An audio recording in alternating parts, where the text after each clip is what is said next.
All right. Good evening, everybody. Adjourning from closed session. Again, the Fallbrook Union High School District Board of Trustees regular meeting.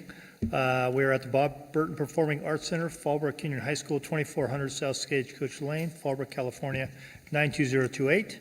Quick announcement, all open sessions of the Board of Trustees are recorded and streamed in real time at fuhsd.net. Reconvene from closed session at 5:33.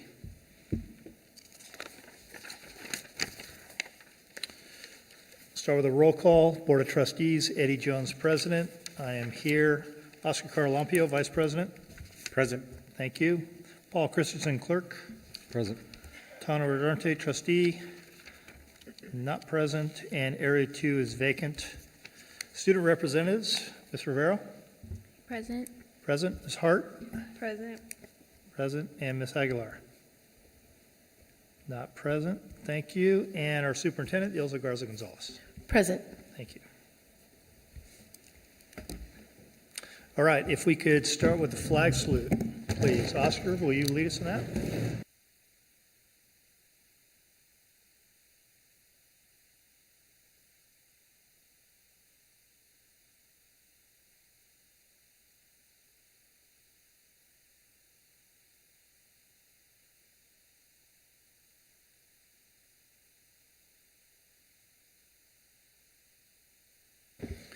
Thank you.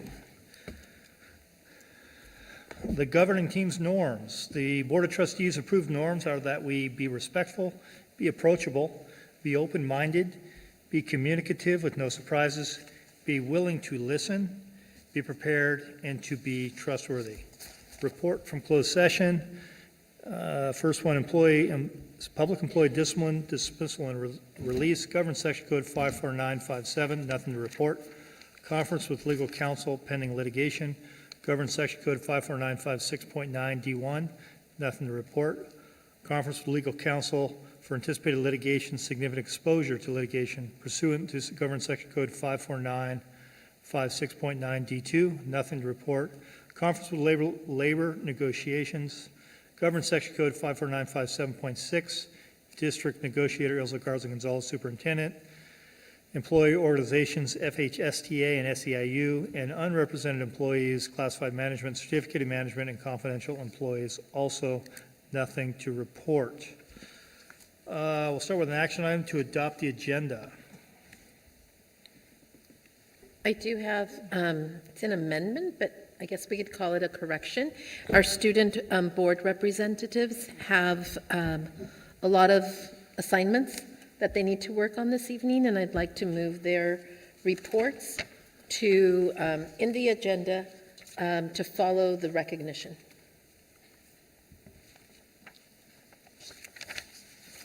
Okay, I'd like to go ahead and make a motion that we adopt the agenda with that one change, to move the student representatives talk to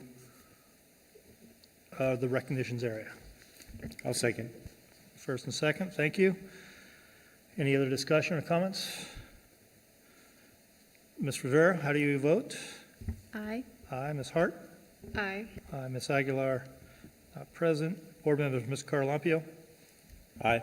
Aye. Mr. Christensen? Aye. Aye. Ms. Jones says aye. Mr. Parte? Not present. Area 2 is vacant. Okay, recognitions.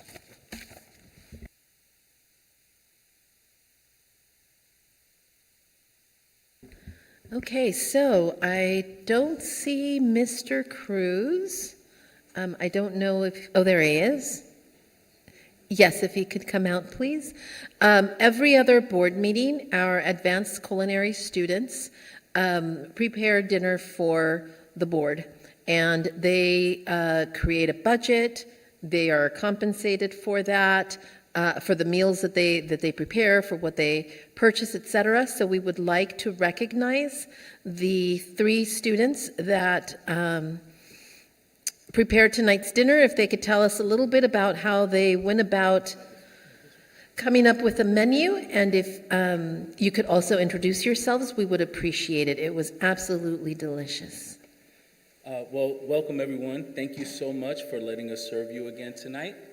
And, I am, if you don't already know, I'm Mr. Cruz. I run the culinary program here at Fallbrook for the hospitality pathway. And this is 3 of our finest advanced culinary students. And I'm going to let them introduce themselves and tell you what they made for you today. My name is Ariana Gostellum, and I helped prepare the macaroni and cheese for you guys. My name is Max Bamford, and I was the one who prepped the drumsticks that you guys ate. And I also work at the Firehouse Cuban Brew. If you've ever been there, delicious food. Hi, my name is Katie Sosa, and I was in charge of making the baked barbecue beans. I hope everyone enjoyed it. As far as the menu is concerned, you guys know I come up with the menu before the students come in. I make the recipes and they follow the recipes, execute the whole thing, and then we deliver it together. Oh, and by the way, the street corn, that was me. I made the street corn. It was delicious, thank you. Thank you very much to the students.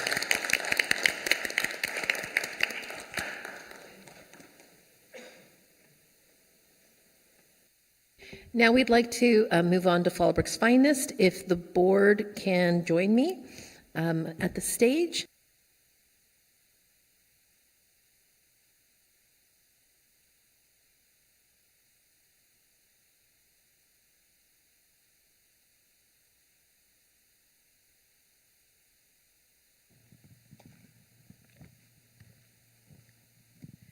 Okay, Fallbrook's Finest for the month of March. We would like to recognize our theater operation technician. We're going to give him a minute to make his way down here. Chris Arnold. Chris Arnold is a jack of all trades when it comes to the PAC, which is how our Bob Burton Performing Arts Center is commonly known as. He has a big heart for the arts and is willing to do whatever it takes to ensure the theater he is representing operates in a manner that is nothing but professional. If a light goes out, he finds out why. If it's broken, he fixes it.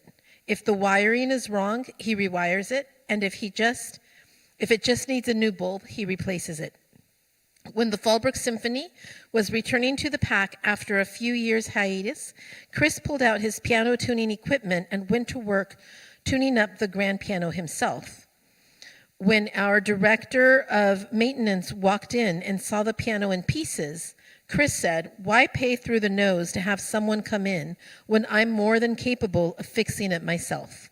Upon completion of that piano, he went to the band and choir departments and asked if they needed their pianos tuned as well. He believes in his heart that he should share his knowledge and skills with the entire school. If there is a need, he is willing and has stepped up to do so from day one. Chris knows that a theater should have and is working hard to bring the Performing Arts Center up to date. He is finishing out the light project, which started last year, and he's putting together a plan to upgrade the sound system and find and to fix all the little gremlins that have been popping their little heads up over the last year. He's also replaced the curtains with flame retardant, knowing that at least 2 of our board members are going to appreciate that. And he's nothing short of a genius and is not afraid to put in the work to research any problems that may arise and always does his best to fix them. And I know that running our board meetings here, we always have so many asks, and he always addresses those with a smile and quickly, and we appreciate you. Chris, congratulations on being one of Fallbrook's finest.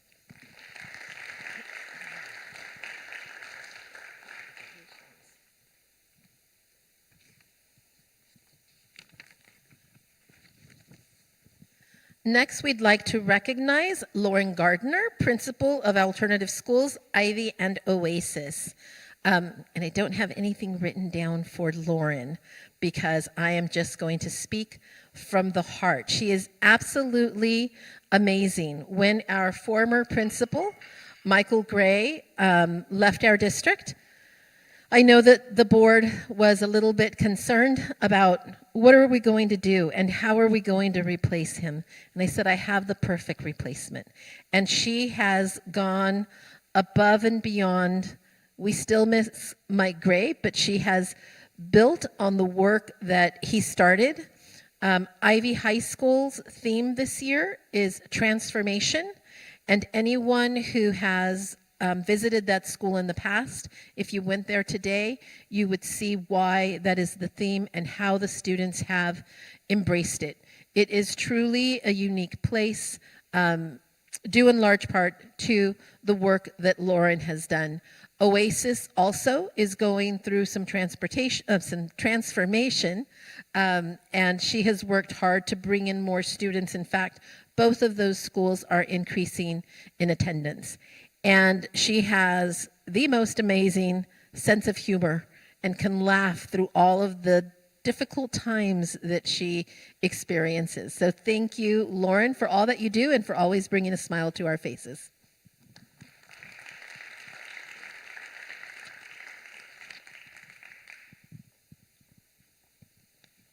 And finally, I do not know if she's here. We would like to recognize Olga Serrano. She is our PC support technician. Olga has been associated with Fallbrook Union High School District and the community of Fallbrook for some time. She is a Fallbrook graduate, and since joining the district, she has held the positions of paraprofessional, campus supervisor, clerk, food service worker, house secretary, information systems secretary, and her current position as PC support technician. Having performed all these roles has given Olga an intimate knowledge of our organization. This knowledge has helped her greatly in her current position. If you have a problem with a technical tool or system within the organization and you're frustrated, there's a high probability that Olga has had the same problem and has been just as frustrated at some point or has been in the same situation. So she knows how to address the issue. This type of empathy and experience is invaluable when handling the district's many systems, technologies, and challenges. Olga is quick to point out problems, but she is always quick to offer a solution. So congratulations to Olga Serrano.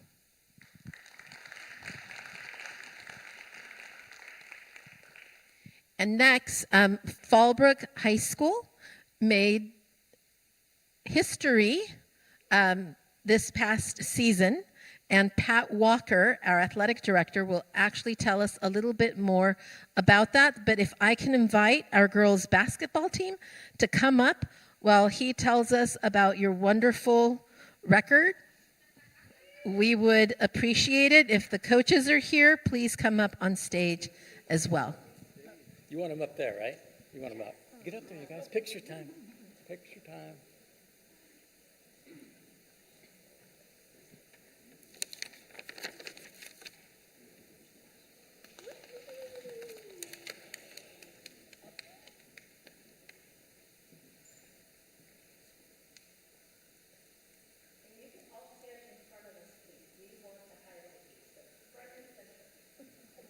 I blew this whole thing with the baseball team last year. That's what's coming back to mind. So thank you so much for letting us celebrate these amazing girls. And I do mean amazing with all my heart. The words to describe these girls: poised, resilient, mature, strong, tough, impressive, talented, and coachable. Great story. When we're going to the state regionals, I get phone calls from these athletic directors, and they need our rosters, and they want to know, what time we're going to be there. And in the quarterfinals and the finals, the athletic director said, "So I want to check your roster. I see there's 3 freshmen. Is that correct? You have 3 freshmen playing varsity?" I said, "Yep." And they're like, I do not want to play you guys in the next 3 years. They know that we are talented, and they knew going in that we're going to be tough games. So these girls, and I'm not kidding you, I've never seen them start slower in many games, and they finish so strong. I had many people I was talking to in the audience saying, "Gosh, what's going on?" And I said, "Just wait. They'll just come back." They've done it all year long, and that's what they did. They made every game so impressive, just with comeback victories, taking it obviously all the way to the finals and almost winning that game. And I know you guys, it hurts to lose in the finals, but the effort that you guys showed as a coach, as an athletic director, community, you guys should sleep well, because you did your very best to try to win those games, and that's all we want as coaches. Tremendous. Some exciting things, just to talk about individuals. This was a team effort, but there were a lot of amazing things to celebrate. Senior Claire Nordine, over 1,000 career points and rebounds. Total points, this is crazy, 1,482 points in her career. Total rebounds, 1,318, which is currently number 11 in San Diego CIF history.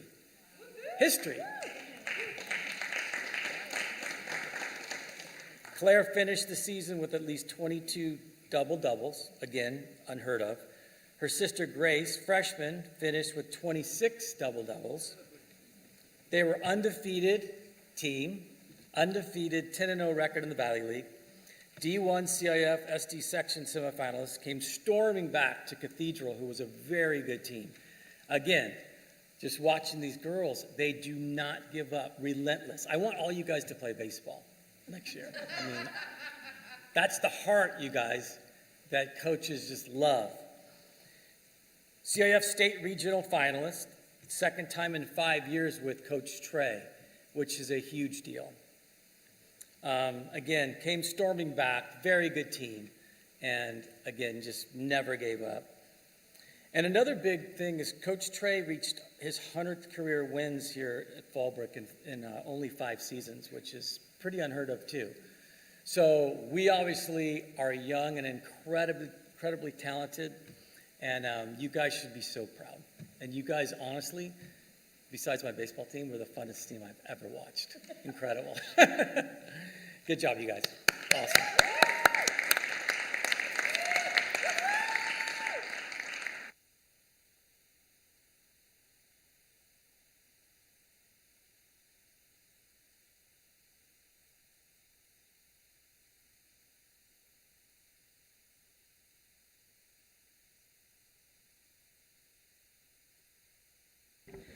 And Coach Walker, I think they just dethroned the baseball team from the front page of the athletic website.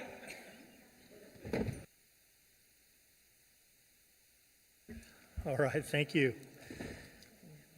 Congratulations, everybody, and again, thank you. Okay, student representatives, we'd like to hear your reports, please. I will be reporting on behalf of Iris as well after my report. So good evening. At Fallbrook, we just recently completed the second trimester of the school year and are getting close to the end of the year. Juniors, sophomores, and freshmen all should have submitted their course requests for next year to their counselors. It is around this time also that seniors are receiving their college decisions from Cal State's and UC schools. Our winter drumline and color guard have begun competing this season and recently placed second at their competition last Saturday at Mira Mesa High School. They compete again on March 16th at Mission Vista High School. Our dance team is putting together their annual Dancing with the Warriors, which will be March 20th here in the Performing Arts Center. A select few teachers at Fallbrook are going to judge the performances. Our spring sports season has begun with boys and girls lacrosse, boys baseball, boys tennis, softball, swim and dive, and track and field. Each teams have begun playing, and so far all have had a good start to the season.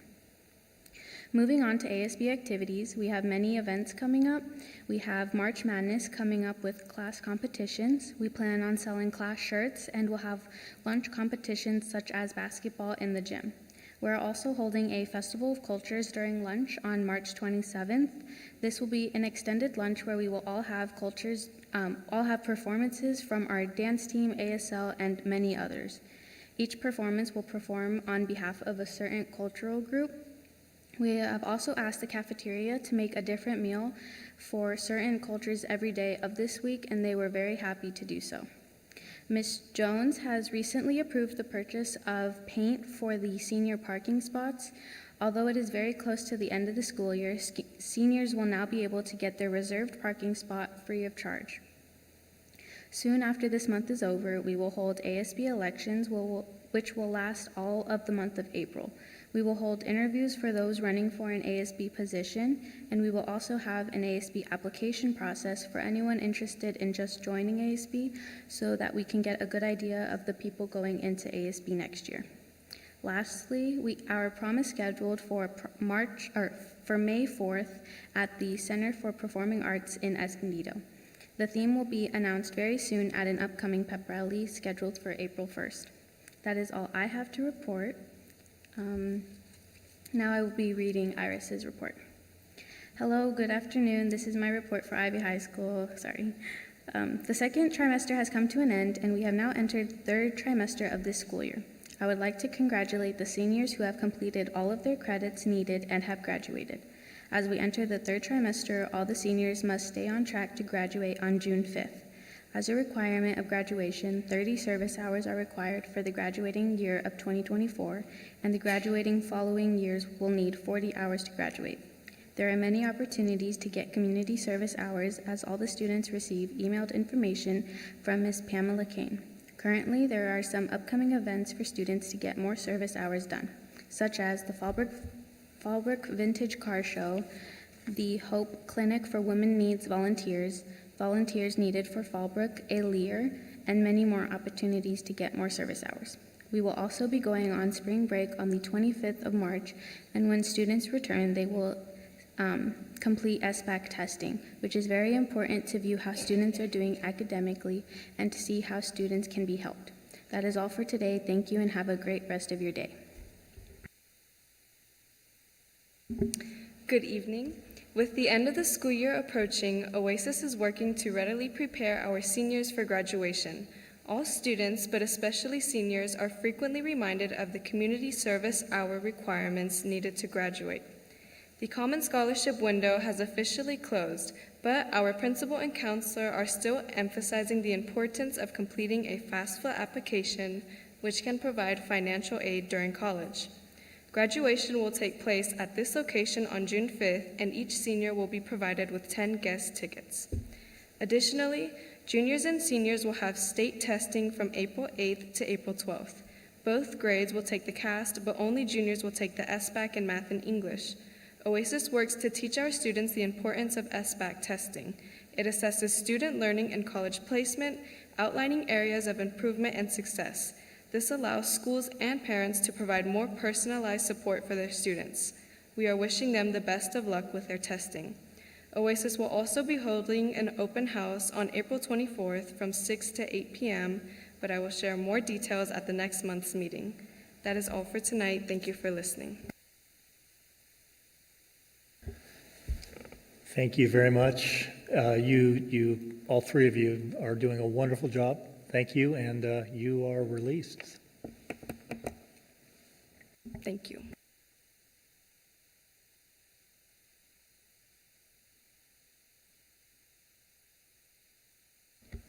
Okay, so next is public comment, and just so that we're all kind of aware, we have regular public comment, which we're doing now, and then immediately after this, we've got our public session on the maps. So public comment is a separate item here. The Fallbrook Union High School District Board of Education encourages and invites the public to comment on agenda and non-agenda items. Individual speakers will be limited to 3 minutes. Per legislation 1292, the board will give twice the allotted time to members of the public who utilize translation technology assistance to address the board. Total public input on any one subject will be limited to 20 minutes and may be extended at the discretion of the board president.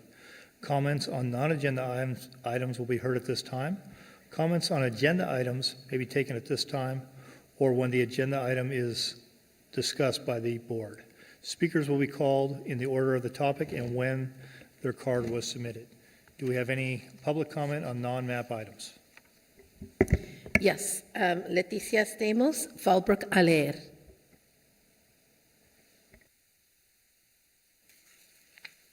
Thank you. Good evening, board members and members of the public, friends and staff. My name is Leticia Maldonado Stamos, and I'm here just to talk a little bit about Fallbrook Aller, which is going to be taking place on March the 23rd. This will be our 20th anniversary of having this event here in Fallbrook. It's a grassroots event that's been put together by students and parents and community members.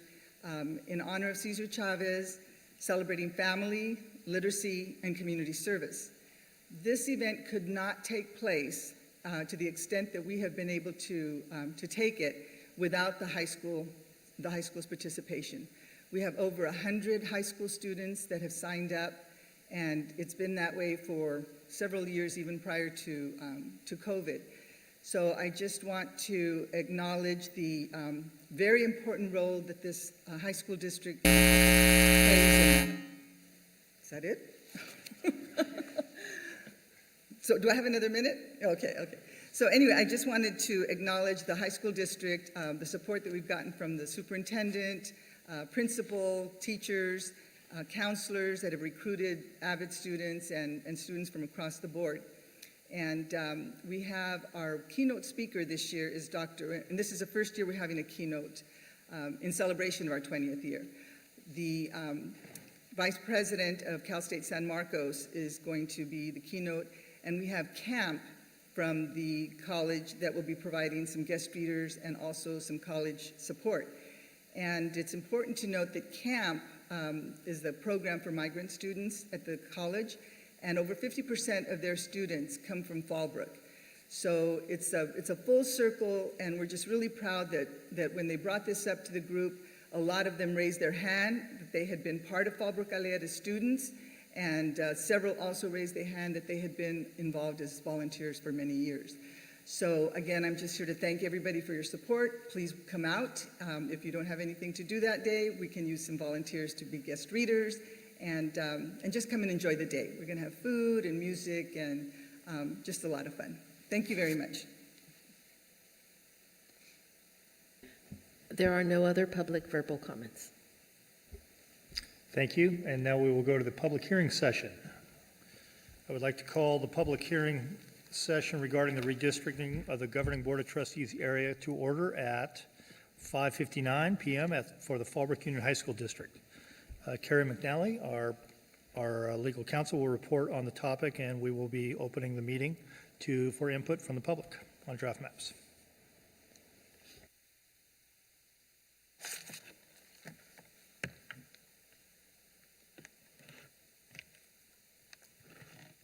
Just get a little set up here.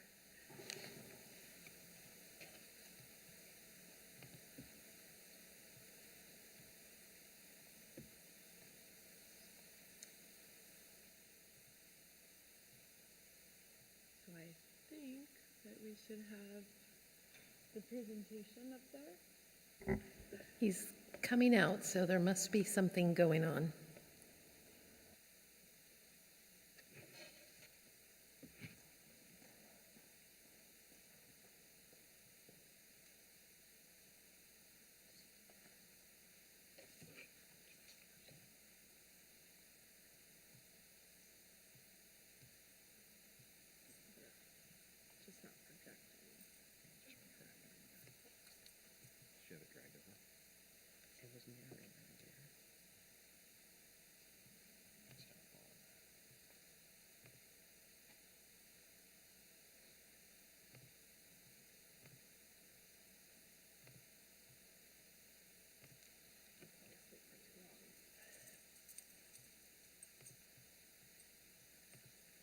All right, good evening. It's good to be here again to discuss with you the draft maps as part of this, our second public hearing related to the possibility of redistricting or drawing new lines for the Board of Trustees trustee areas. Just as a reminder, the reason that we're even endeavoring to on this process is because we have had a vacancy in trustee area 2 for a very long time, and we're trying to come up with a way to fill that vacancy before the next census period in 2030. Thus far, as part of our process, in order to have the community involved, we, as a district, launched a redistricting page on the district website that has information about the redistricting process, information about the draft maps. It has information about how to submit comments and feedback. We also have obtained community input at our standalone community meetings, which were held earlier in February. We had our first map meeting that I saw you all at last on the 5th, as well as an additional pre-map meeting like what we had today, where community members could review the maps, submit their comments, and then we presented them to you at the actual map meeting. Then here we are today, where we had, again, a pre-map meeting out in the foyer for people to look at the maps, the draft maps. We answered questions. The community members were talking amongst themselves about why they believed some maps were better than other maps and the pros and cons of each.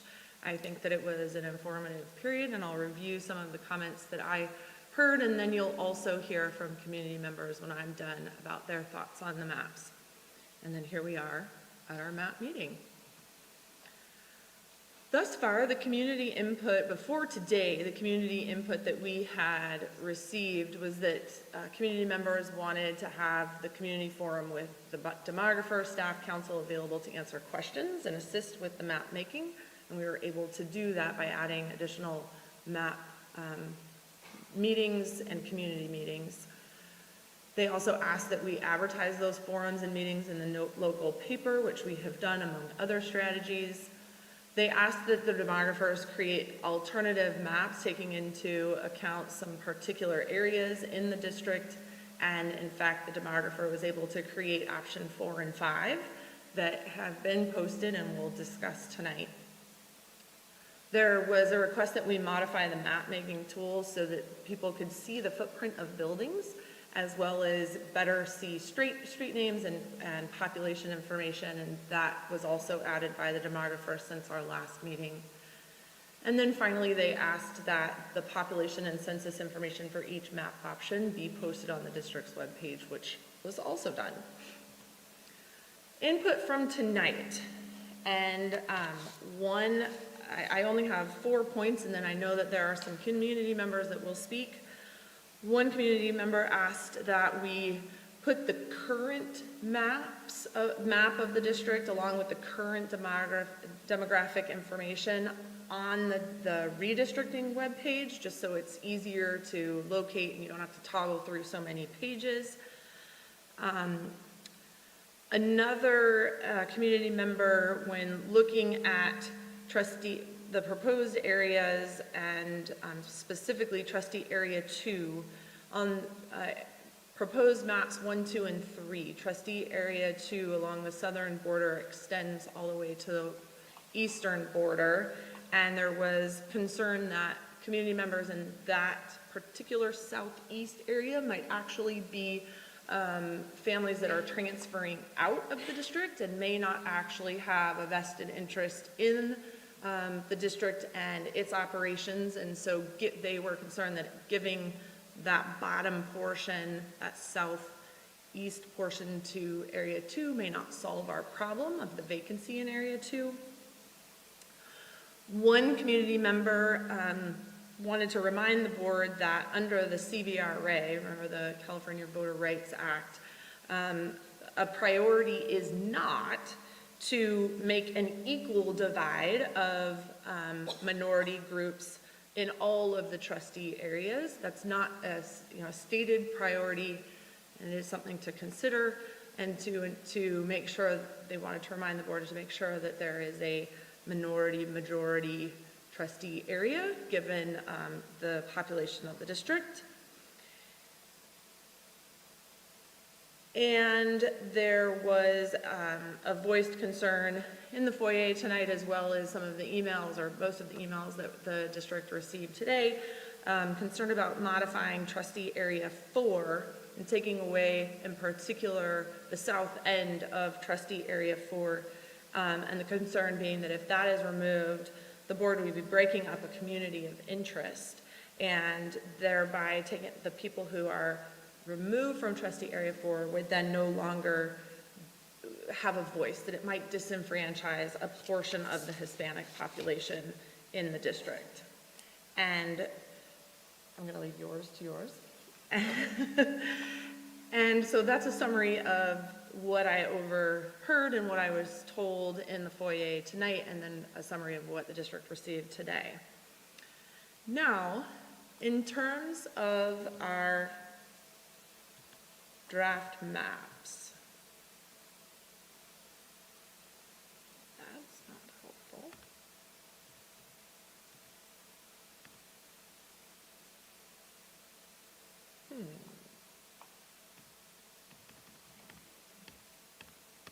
We like blank pages, don't we? Drew, could you assist?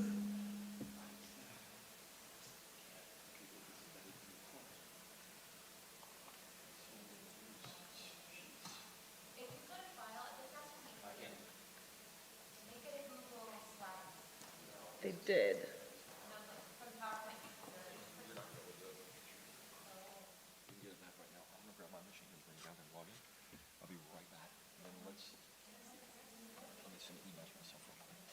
Okay. Sorry. I'll take this. Actually, I'll get it from Chris. Okay. Just give me just 2 seconds.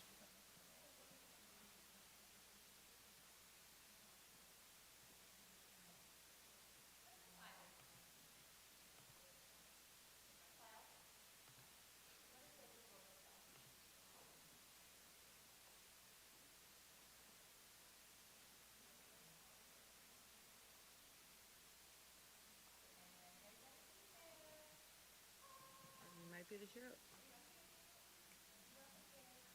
Appreciate it. Okay, we'll continue. Okay. So, as of, or after our last draft map meeting, the demographer created 2 additional maps. So, for your consideration, we actually have 5 draft maps. What I want to do is just briefly look at each of those, and then what I want to do is then discuss the demographic information, the population information associated with each, because that's actually the information that is most critical. What the lines look like obviously inform what it is that the composition of the areas will be, but that is just, that's just the visual of it all.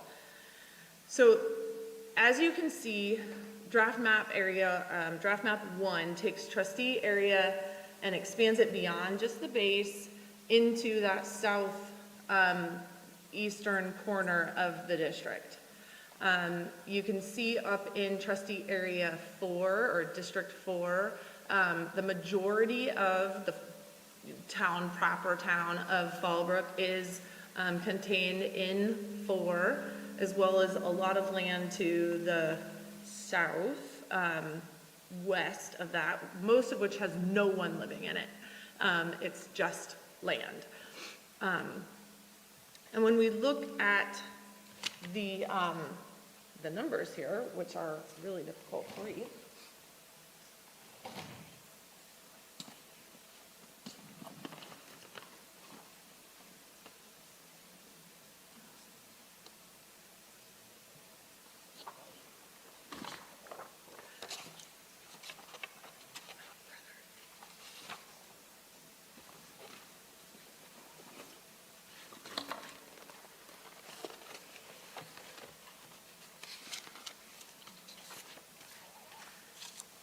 the most important information is that the total population variance on this is actually on the page for 4, and not being able to see is a challenge, is 9.4%. And from the information that we received from the demographers, remember, the total variance of population must be less than 10%. And so this map is compliant. And then the information that is important for the board to consider that we have talked about and heard from the community is, well, what about trustee area 4? What does it do for the Hispanic community, and what's their representation like in trustee area 4?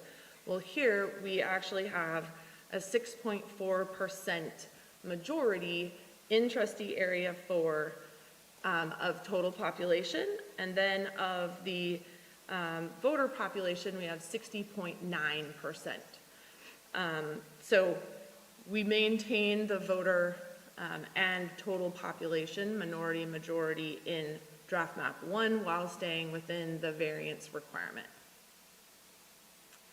In draft map 2, the difference here is that we have some changes at the top of area 4 and also then the south of district area or trustee area 1, but it also maintains a variance within the legal requirement of 10% at 7.5%. And so, again, this is a legally compliant map. And when we look at the trustee area 4 information to make sure that it is maintaining that minority majority intact, there is a 62.1% Hispanic total population in draft map 2, and then voter age is 58.1%. So again, maintaining that majority in trustee area 4 in draft map 2. Then we have map 3, and in map 3, again, we have a compliant option here. The variance is 7.5%. So again, completely viable and lawful under the CVRA. And when we think about our Hispanic population in District 4, the total population percentage is 62.4%, and our voting population is 58.5%. So again, this is maintaining that minority majority in trustee area 4. Then we get to map 4. And 4 and 5, as I mentioned, these were created as a result of our last meeting. And I just want to zoom in on the map for us in on like the live adjustable map, because I want to show you the difference, because there was one thing that the demographer was not able to do in the process because of the census blocks. And remember, the census blocks are the smallest geographical area. They have to stay intact, and they cannot be divided up when we are drawing our new trustee lines. And so the census blocks are these little, and this one's not so little, right? But they are these areas, and in this map tool, actually, when we click on it, it tells us the population information for about that census block. So this particular one has 919 people living in this area, and then it tells us the populations of the different groups. So when we last had our meeting, and in maps 1, 2, and 3, what you see is trustee area, the proposed trustee area 2, coming over into this portion of what is now yellow. And the request was that we look to see, and we can, I'll zoom in, the request was to see, would it be possible to go along, whoops, wrong way, Mission Road to divide this. And so here's Mission Road, and so the hope was that we would be able to go down, all the way down Mission Road, and make that the line of trustee area 2, and between 2 and 3. But the problem is if you look at this census block right here, you see that it goes on both sides. It runs both sides of Mission, and we can't divide that census block up. And so we weren't able to draw this line right there. So what the demographer did instead was try to come up with something as good, or try to at least get as close to what the request was as possible. And that's where he came up with map 4 and map 5. And the difference between map 4 and map 5 is really just what happens to this area right here, as well as this little nose looking area coming off of a face right there. And when I do the overlay, you can see the change between 4 and 5. And you can see what's now orange, that's the difference between 4 and 5. And this is 5 by itself. So those go back into, the nose goes back into trustee area 3, and in map 4, it's there. So they tried. This is what he was able to come up with. And when we go back to the presentation part, I can tell you that map 4 actually has the smallest overall population variance. The variance of map 4 is only 6.2%. And so what that means is it is closest to, the individual trustee areas are closest to the average.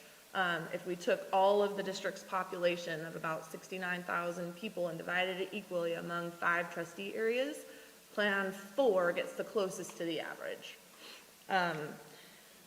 But significantly, or maybe even more significantly, 4 also provides and maintains that minority-majority in Area 4, and it keeps its total population in map 4 is 62.1%, and the voting, 62.1%, and the voting population is 58.1%. So he was able to kind of maintain about the same percentage in Area 4 while trying his best to address the community's input.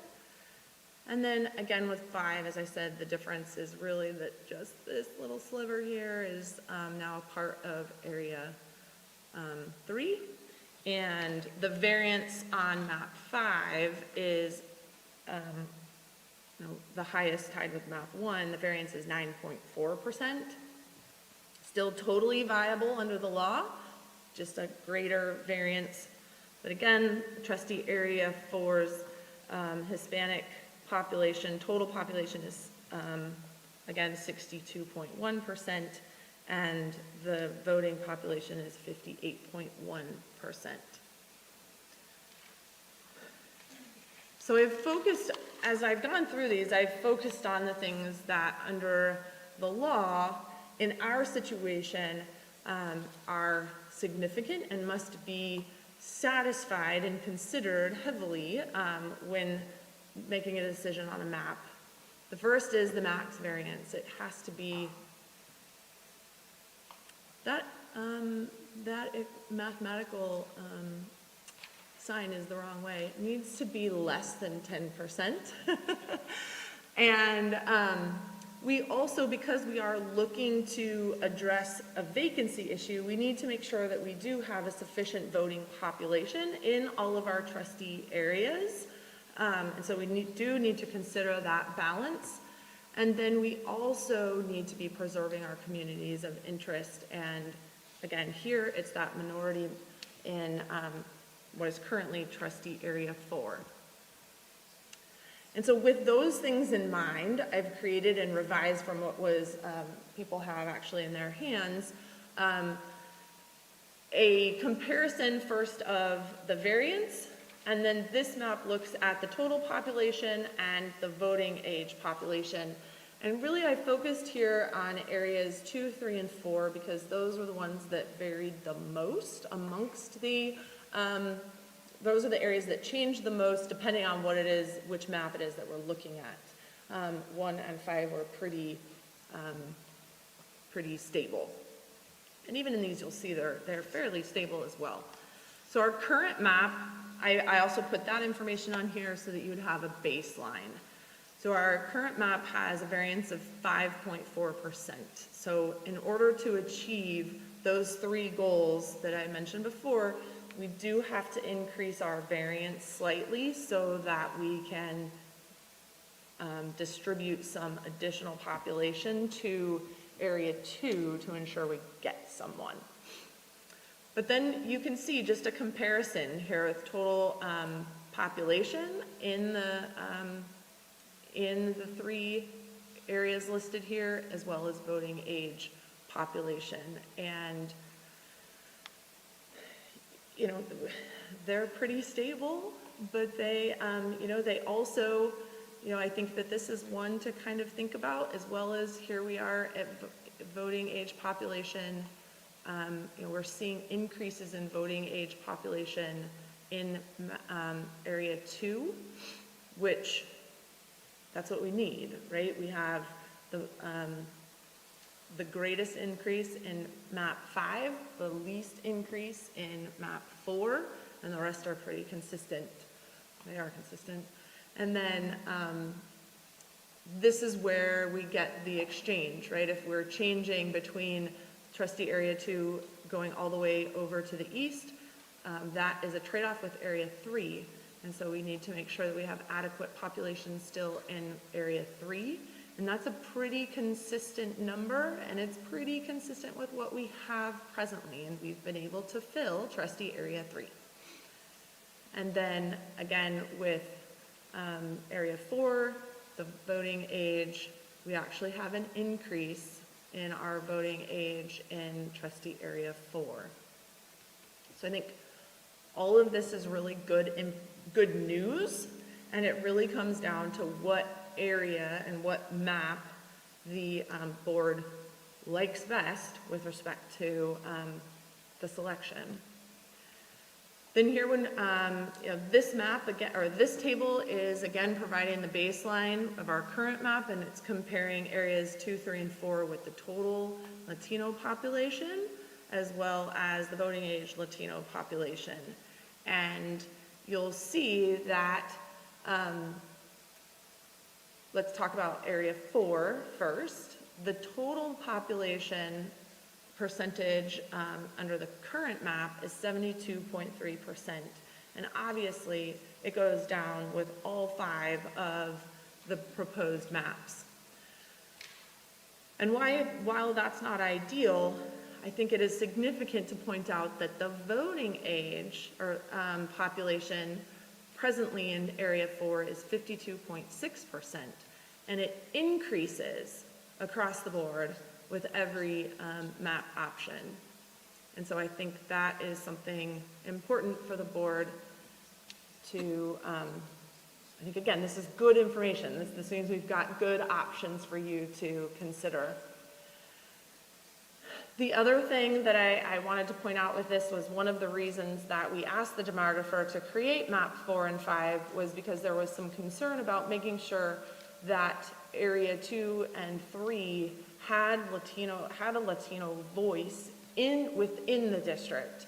And you can see that map 4 and map 5 in the total population gives a pretty significant Hispanic population vote, both population and voting population that exceed the current percentages. And I think the idea was to perhaps give Area 2 and 3 more people who would be vested in the school district to potentially have an opportunity to run for and be elected to the board. So I think 4 and 5 accomplished the goals that were identified by the community members last time. And again, 4 and 5 are compliant under the law. And so I think, you know, really at this point, it's for the board to, hear from the public, consider and discuss, so that we can then reach a decision on which map would be best suited for the board. Any questions? I'll also stick around until after public comment if you want to ask questions then.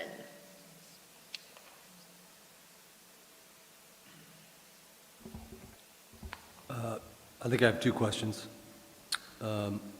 First question, is there a, when you talk about the variance less than 10, what is the, and we're currently at like 5.4, you said? Correct. Obviously, we're going to change with the new maps, all 5 maps change. What's the, in the legalese terms of 6.2% variance, seems pretty good. The less variance, the better. Right. I would assume, right? So then you have a 6.2 versus a 9.4 on maps 4 and 5. So would one say that map 5 having a higher variance would be less acceptable, if you will, than map 4 based on the variance? So, not necessarily less acceptable, like the requirement, the baseline requirement is just that it is less than 10. Once you pass that, in some respects, you've just checked the box and you're, once you're under 10%, you check the box and we have a legally compliant map in that respect. Because there are other factors that have to be considered, and those other factors may cause, as it does here, the differences amongst the variants. Now, ideally, everybody's vote is worth the same weight, right? And that's what the variance, this max variance, is trying to get at.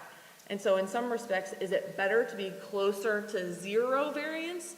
Yes, but it comes with a trade-off. You may not be able to accomplish the other goals that are equally important, and some of the other rules, right? If we just straight drew lines to get exact population equivalence, we may not be able to say, well, we didn't break up census blocks, we didn't make compact trustee areas, we didn't honor the minority majority, all of those things. So then on maps 4 and 5, the only difference, as you're saying, was that little sliver on South Mission left to right, those census blocks. So you went from a 6.2 variance on map 4, switched over District 3 and District 2, right?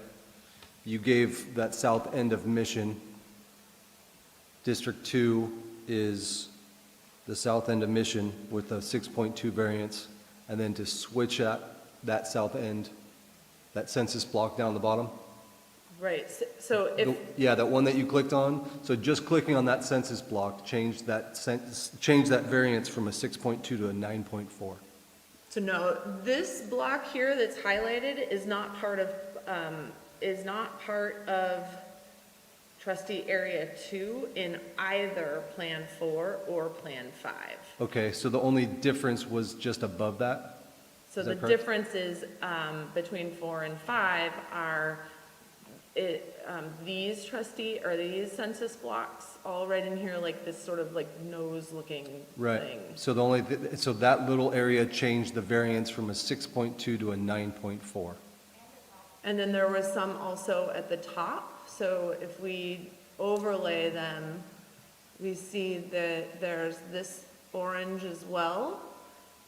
This orange right here, this L, so these 3 census blocks, as well as these 1, 2, 3, 4, 5, 6 census blocks. So those 10 or 9 blocks make that variance change. Okay. And that's because some of these are are pretty densely and significantly populated, right? We have a 230, a 941. And that's off of Mission? So let me close some things here and zoom in, and you can see the street name a little bit better. But I think this is Mission all the way up here, Yeah, that's Mission all the way down there. and then it goes Gotcha. all the way down. Okay. That's a big jump in the variance, but my last question is, that variance strictly getting it under the 10% variance, is that strictly on just total population? And can we see what that variance would be between maps 4 and 5 on voting population?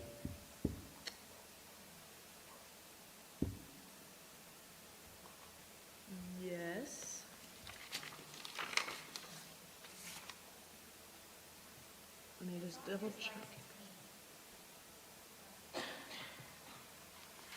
So,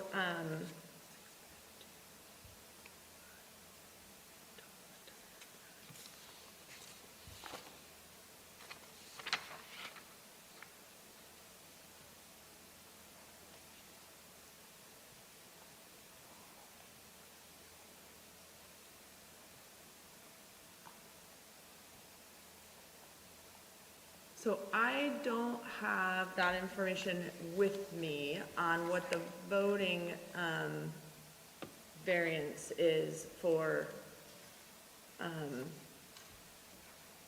the percentages on, I don't know offhand the variance of the voter age population for any of the Okay. maps. That's okay. That's all my questions. Paul, I'm looking at this very small chart, and I think the information is in there. For example, for map 4, area 2, total CVA population is 12,950. Bear with me, please. For map 5, area 2, 13,234. Does that sound correct, everybody? So I think that's our best answer. But I think that's by the area, the trustee area. Were you asking for the total for the whole district variance or a trustee area? I was just asking what the variance for the voter age was. Right, but for the whole district or a particular trustee area? No, it would be between the maps 4 and 5 of trustee areas 2, 3, as they were, because those are the only ones that even changed. Okay, so then, yes, what the board president was identifying, that is, so for trustee area, we can talk about first, we'll talk about Plan 4. Trustee area 2, the variance is, okay, so the variance doesn't go by trustee area. The variance is when we look at the entire district, right? What's the difference? Like what is the percentage that we're off from the average? It's not by a trustee area. And so if we took 12.8 plus 13.1 is 95225.9. 25.9 is the variance. So I don't think we're going to get the information that you're hoping to get. That's okay. I was just curious if maybe that was something that was wrong. That's okay. Thank you, Carrie. For now, no questions. You get to take a break. And I think we're going to go ahead and call up our first public speaker on this, please. Yes, the first speaker is Jeff Egan.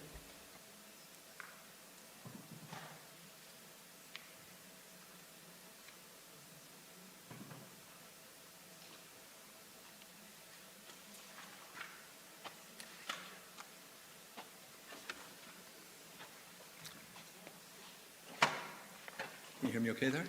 Okay. First point I want to make is that humongous clock is not at all distracting. So thank you. I want to thank the board for your work on this. I've been involved in a couple of processes like this, and I know it's not easy. And most special districts do not have a gigantic, sparsely populated military complex or area to deal with. So I appreciate the difficulty. And I just wanted to point out a couple of things. The California Voting Rights Act, which is why we're all here, why you all have individual districts as opposed to at large, has several criteria. One you mentioned is a limit of variance between total population. They look at contiguous lines, geographic landmarks that are easily recognizable. But one of the main criteria is the keeping a community intact as much as possible, community of interest.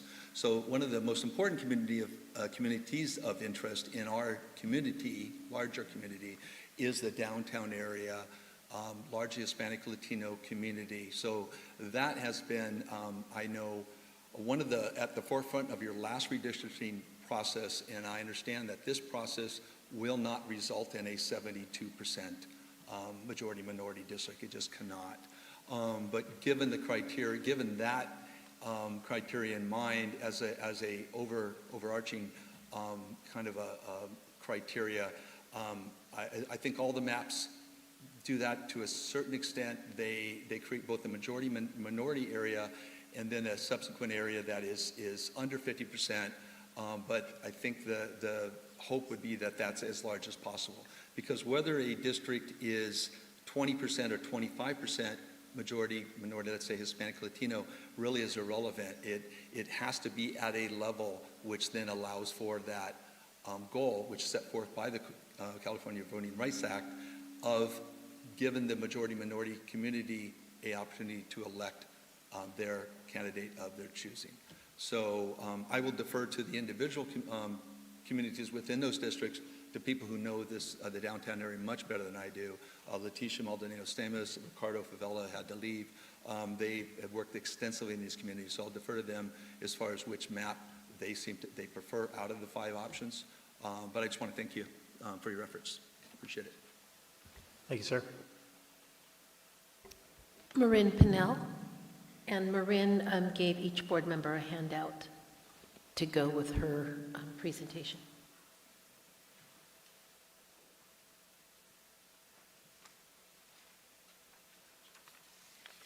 Good evening. So I gave you a little handout, and after meeting with the community up in the foyer, I have kind of amended some of my ideas here, but just looking at the 5 maps, it's nice that we have map 4 and map 5 added on.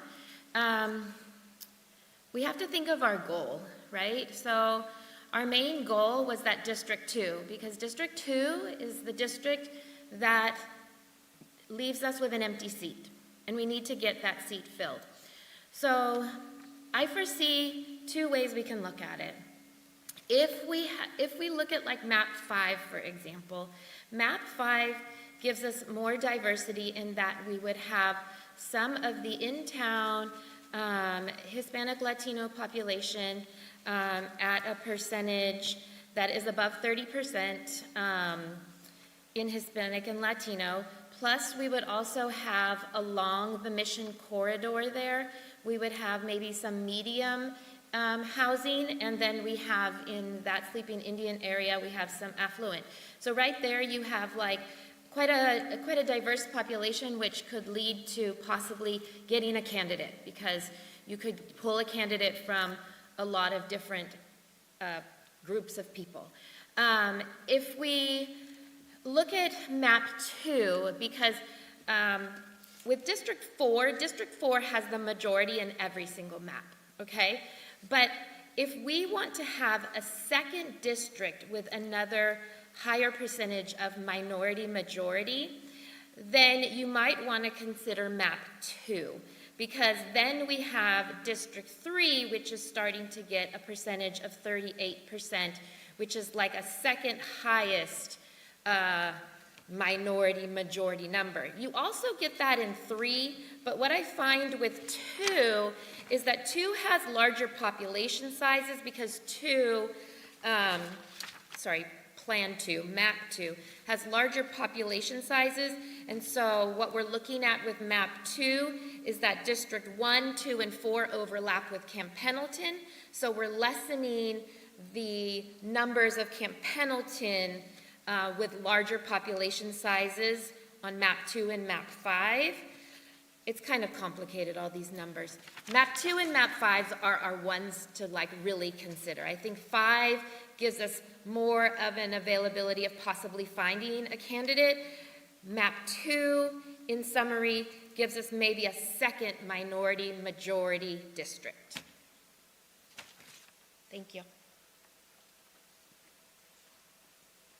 Thank you. Leticia Stamos?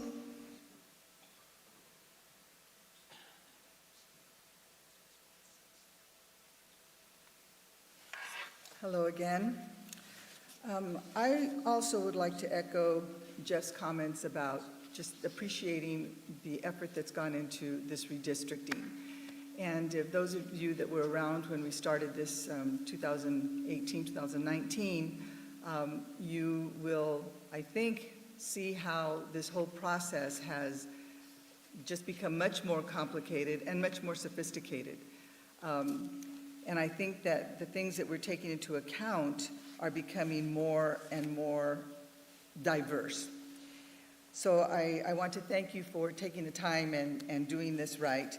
By saying that, I know that when we went through this process the last time, it wasn't that, and I've read this several times, that it was an accident what happened with the Camp Pendleton, and I don't think it was an accident. Because I recall people coming to these meetings and saying, you know, Camp Pendleton was quote unquote a protected area also, and those military families needed to have their own district. And so this was thought out from our perspective, but not from what was going on in Camp Pendleton. So it was a mistake, and I think it was a mistake that was fairly done. Everybody thought about it pretty carefully, except getting the input from Camp Pendleton. So that being said, I think that I'm here representing Voces here in Fallbrook, and this is our grassroots Latino organization that hopefully speaks for most of the Latino population here in Fallbrook. And I want to say that I brought my computer here today to see if I could access the maps, because I couldn't do it at home, and I couldn't do it here either. So I appreciate the help that I got from everyone who was out in the lobby, just helping us access that information. So as I just want to piggyback on what Ms. Pinnell said, in that looking at the maps, map 2 and map 5 were the ones that we felt would be the ones that would best represent our community. I think it maintains a strong majority, both of those maintain a strong majority of the Latino population. And yes, we have a goal of fixing what's going on here. Do I have 30 seconds left? Oh my gosh, okay. Well, all in all, I just want to say that map 5 is probably the one that provides the most in terms of majority potential for voters, more balanced. It provides an opportunity to engage voters, increase voter participation, and ensuring representation for all of our families and residents here in Fallbrook. The communities of interest, while we have a really, I think, unique situation, I think map 5 does the best to protect that, and it still maintains a pretty high majority. So we're in favor of map 5, please. Thank you. Thank you. Julie Diaz Martinez?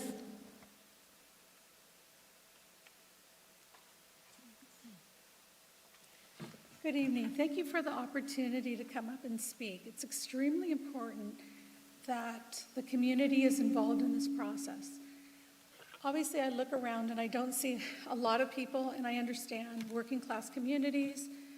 They get off work a little bit later, they have to go home, cook, take care of their kids, and I'm extremely worried that evidently that the community didn't participate in a manner that their voice would be heard.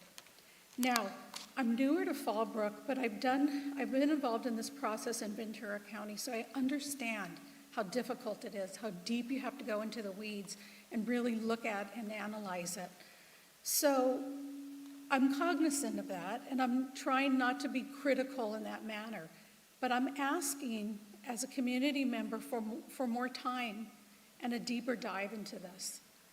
I'm not totally satisfied that any of these maps will help our communities. And when I say help our communities, I want to make sure that everyone has a voice. I've done a lot of advocacy work within my community. I identify as Hispanic and Indigenous, and I find that quite often people aren't participating and they don't often vote. But sometimes it's because there are barriers. And when I looked and I saw that census blocks 1000, 1001, 2000, 2003 were utilizing the term that I see are cracked, which are not supposed to happen, it bothers me. If you analyze what's going on in our downtown area of Fallbrook, obviously we're a rural area, everyone's spread out, but our downtown area really is the core. That is the community members that utilize the downtown area the most. Many of the community members may not have access to transportation via car, so they're walking this area. And it just pains me to see some of those maps where they cracked the Latino community, Hispanic community. There's a large indigenous community too that are indigenous and Hispanic, so I want to clarify that. And I'm not satisfied that enough work was done to truly end any form of disenfranchisement for our community members. All our community members are valuable and viable and deserve to have a voice. I'm asking for possibly more time, more opportunity, and I have taken time, and I know how difficult it is. And a group of us community members did look into this and realized there are community members that were literally torn out. And I don't like seeing that happen. Obviously, I see a little more value in 5, but I'm still not satisfied that the process was done in order to prevent our community from being disenfranchised, from being represented. Thank you. There are no other public verbal comments for the public hearing.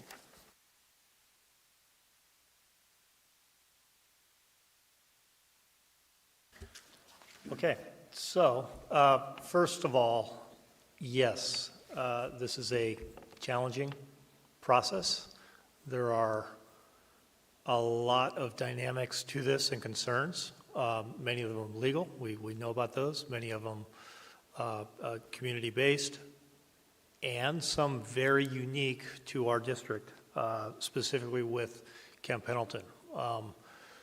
To say that our demographer, well, he came in with one idea and soon learned the nuance of what it is that we were trying to fix.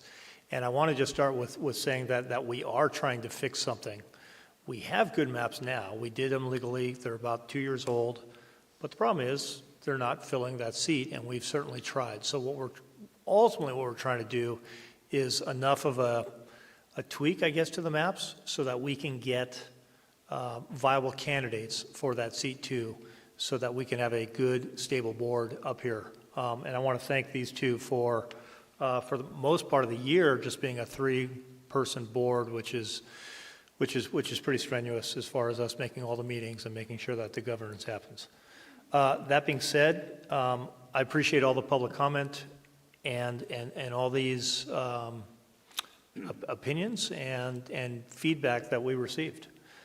So, members of the board, we also, just to set the stage a little bit more, and Carrie covered this pretty well, but we do have a little bit of a time crunch coming up because we have to get these maps done, voted on here, and then sent down to the county to have them approved, and we have a deadline coming up. So we're really kind of running out of time on that. That being said, board members, any other questions or comments, or where do you feel our strongest maps are and suggestions moving forward? Yeah, I just want to thank everybody for your time and talking about maps and numbers. We're really talking about a Fallbrook community. Just know that we really are listening, we're reading, we're paying attention. Any of the feedback that we received in the past has gone into what we have now, especially with the interactive maps that now exist in the website that didn't exist in the past. So just want to say, appreciate you coming out and taking your time, and I'll ask a couple questions or make more comments later. Yeah, kind of the same. There's a lot going into these. I'm not sure you can make every single community member happy with every map. But we're taking in all the comments and we're modifying maps as necessary. We're still within all the legal parameters and the variances. We hear, I appreciate all the emails, but if anybody has more concerns, email. I mean, we're happy to modify whatever maps to make people happy. I think the idea was, I wasn't on the board for District 2, the previous mapping, but was to get a representative from Camp Pendleton to represent Camp Pendleton families. And that just hasn't come to fruition. So we're trying our best to modify, like President Jones said, we're trying to fill a seat. But in the same sense of filling that seat, we want to make sure that we're keeping accountable for all of our community members to have a voice. I don't have a specific map that I would say yes to at the moment, but I like where we're headed. Map 4 and 5 are off of the community members' input, so I think that's moving in the right direction. So there is a time crunch. We're trying to get this on the next vote up in November, so there is a time crunch, and I'd rather be in a time crunch and have really good maps moving forward so that we can get a representative up here to support those community members that aren't being represented currently in those districts. So that's all. Yeah, thank you, sir. So just to give some actual feedback, I also, for really the reasons that were brought up earlier, but independently, map 5 was a slight favorite of mine, mainly because it seemed to apply, give us the best chance of attracting a person on the Fallbrook side of the Camp Pendleton line. Give us the most number of possible candidates, even though it still is a really, really small number, because most of the people in that area too are, of course, on base. But 5 is I guess my favorite, if you will. However, as I heard earlier, the argument or the justification for map 2 being that it's a strong secondarily, it's got strong Latino percentages is also appealing to me. So, that being said,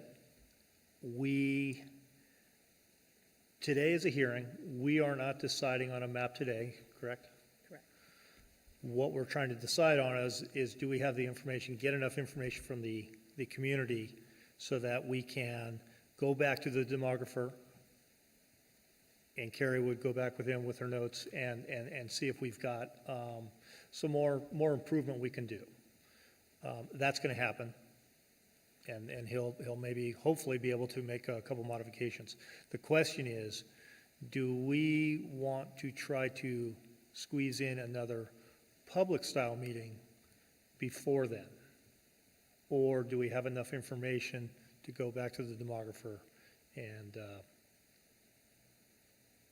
go from there?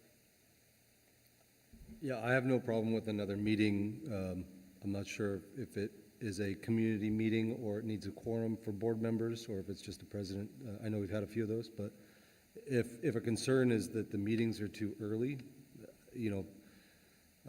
getting all board members to accommodate to another meeting might be more difficult than just a community outreach to have more input.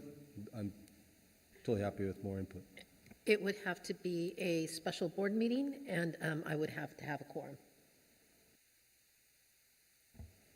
Yeah, if another meeting is added, we should definitely extend the time so that it won't be during working class hours. That way folks who are coming home from work can attend and could participate in the discussion and offer some feedback as well. Yeah, I agree. So if we want to go ahead and entertain that meeting, is that something we would do now, or is that in organizational matters? You've given me the direction, so I will look at dates and we will get that publicized as soon as possible.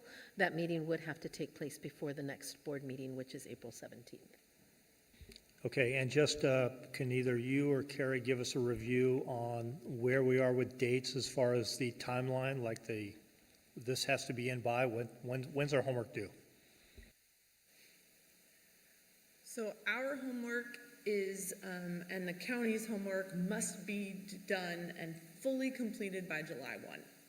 Then moving backwards from that, the county committee on school organization has a meeting at the end of May, and they have to do their approval of our process at that meeting, and they need our documents, if you will, like 2 or 3 weeks before the end of May. So really, our individual deadline is May 1st. We have to finish our internal process and send that paperwork on to the County Office of Education so that they can do their thing at the end of May so that we're all done by July 1. All right, thank you. Anything further before we move on to the next item? Any closing thoughts or anything? All right, again, thank you, everybody, and on this topic. And as many of you know, if you have got more additional comments or require conversation, you probably have a good way of getting in touch with us. Thank you.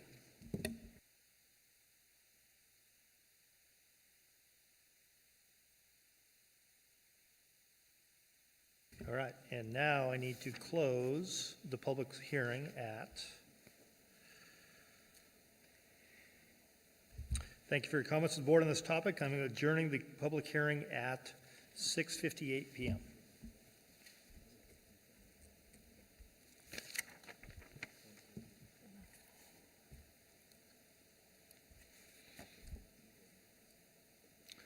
All right, reports from principals. Who'd like to go first?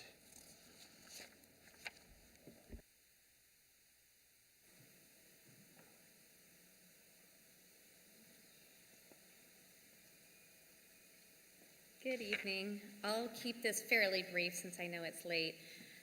As Ms. Garza Gonzalez mentioned, both schools are continuing to enjoy our highest enrollment we've seen all year. Even with Ivy having a few seniors who were able to graduate ahead of schedule at the trimester by recovering all their credits, we have broken the threshold of now over 100 students enrolled in that school as we continue to reevaluate how Ivy, even in the trimester system, can continue to best serve our district students. We are currently working with the Fallbrook Food Pantry to implement 2 new assets classes next week that will be focused around social emotional wellness, mind-body connection, and overall de-stressing strategies, which is great for our student population. Additionally, last week, some of our excelling Ivy seniors visited Potter Middle School to share some tales about their own high school experiences and also some missteps that they might have had, and hoping that our incoming freshmen have a better awareness of the credits that they need and the importance of affiliation to ensure their greater success in high school. We've been working busily with our students at Ivy High School at the interim or at the trimester and really doing some data dissemination with them so that they have very tangible understandings about what their goals are, what they need depending on their goals for their academic futures, and how to best establish and meet those goals for an on-time graduation, whether they are currently sophomores or juniors or seniors that are working toward that end mark. I'm happy to announce that we had 23 of our students earn honor roll in this last trimester, and that number actually doesn't include the couple of seniors who were able to complete their work ahead of schedule. Both of our schools are currently gearing up for SBAC, and as Ms. Hart mentioned in our board report, we're really trying to get the message out about the importance of our students participating in those tests and participating with their best efforts so that we as a district can recognize the hard work that our students and teachers are doing. And then lastly, OASIS will be submitting its final WASC report on Monday the 18th, and our visit will be held at that site at the end of April, early May. That's all I have. Any questions for me? Thank you. Thank you.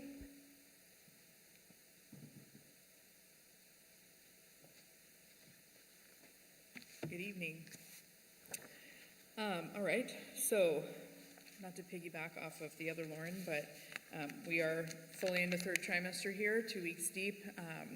And I think kind of the big thing looming for us, it feels like April is still a ways off, but we are actually 12 school days away from the first day of CASP testing. So our ASB is working on some things to help kind of kickstart that week for students as they test. All of our juniors test. Last year we transitioned to testing our 11th graders in the science test as well.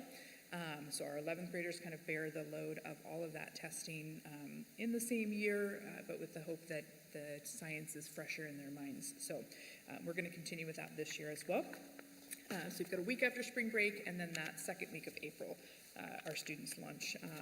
And then the rest of our student population, 9, 10, and 12, during that week will have some opportunities to explore some other college and career-related activities and make some more connections in their Warrior Pride Time sections as well. So we also, at the end of February, had the opportunity to welcome our incoming 9s to campus, which was awesome, and then host an event in the evening for families to come to. I just wanted to actually share, I got a package of letters in the mail from one of our incoming school sites, which is Vaisitos. They are a small campus, so they're sending us, I think, 17 incoming 9th graders. So it was nice to be able to welcome them, as the shift from being at a school of that size to being at a school of this size is a huge adjustment. But I did want to share a couple of things they shared about what they highlighted from the trip. They said this was very helpful, so if you don't know anything about choosing your classes or what you need, they gave us advice and answered any questions we had. Seeing this made me rethink my classes for the 3rd time. Another student said, I love the library. It's so comforting to know there's a place I can relax, eat lunch peacefully, and of course find a good book to read. Culinary was so cool because I've gained the knowledge that not only do you get better at a skill, but you can find a job because of it. One of the things I really liked was the energy from the dance team. I also really enjoyed going to the agriculture department because I was able to see the types of animals and all the different plants and flowers that Fallbrook students can grow. Another student highlighted that it was nice to be able to ask questions to current students and learn about what it's going to be like for me next year. Student complimented that the campus was very well organized and clean, and I'm ready to attend high school next year. And then finally, this last student just said, thank you for having and welcoming us with such joy. So I would like to give a huge shout out to our students. They ran the day. So we had 2 separate visits. We split the Potter class in half, and then had Vaisitos and Mary Faye join us in the morning and kind of turned it over to our ASB students and said, how would you like to be welcomed if you were in their shoes? And they did an awesome job. So ASB kind of ran the welcome pep rally. Our ROTC students were present. All of our visual performing arts students participated. And then all of our different programs around campus led students through a little bit of what they offer with student tour guides. And it was a great day to showcase a lot of what our students are doing. So not just what our campus is, but what our students are like. In the hopes that as these incoming 9th graders come in, they feel as though they already have an idea of what to expect. And again, lunchtime, it was our lunch when our second group of students came in, and a ton of students had kind of gathered around to see the 8th graders kind of unloading off the bus, and were just incredibly welcoming and kind. A lot of them were out there looking for their siblings and things like that. And it just was nice to see, a good reminder. We really have awesome students. So thank you for supporting us in bringing that event back this year. We look forward to learning from this year, making some adjustments, and continuing to work with the elementary district to bring our incoming 9s back to us every year. So, and that is it. That's really kind of the biggies for the last couple of weeks here. So any questions for me today? No questions, but I just want to say thank you, and thank you to the ASB for what they did, because I think that's a really good way of doing that. Being a Vaisitos alum, coming from that campus to this is quite the jump. So I appreciate anything you can do to make them feel welcome and not entirely overwhelmed. So thank you. All right, we've already heard the student representatives. Reports from our board members.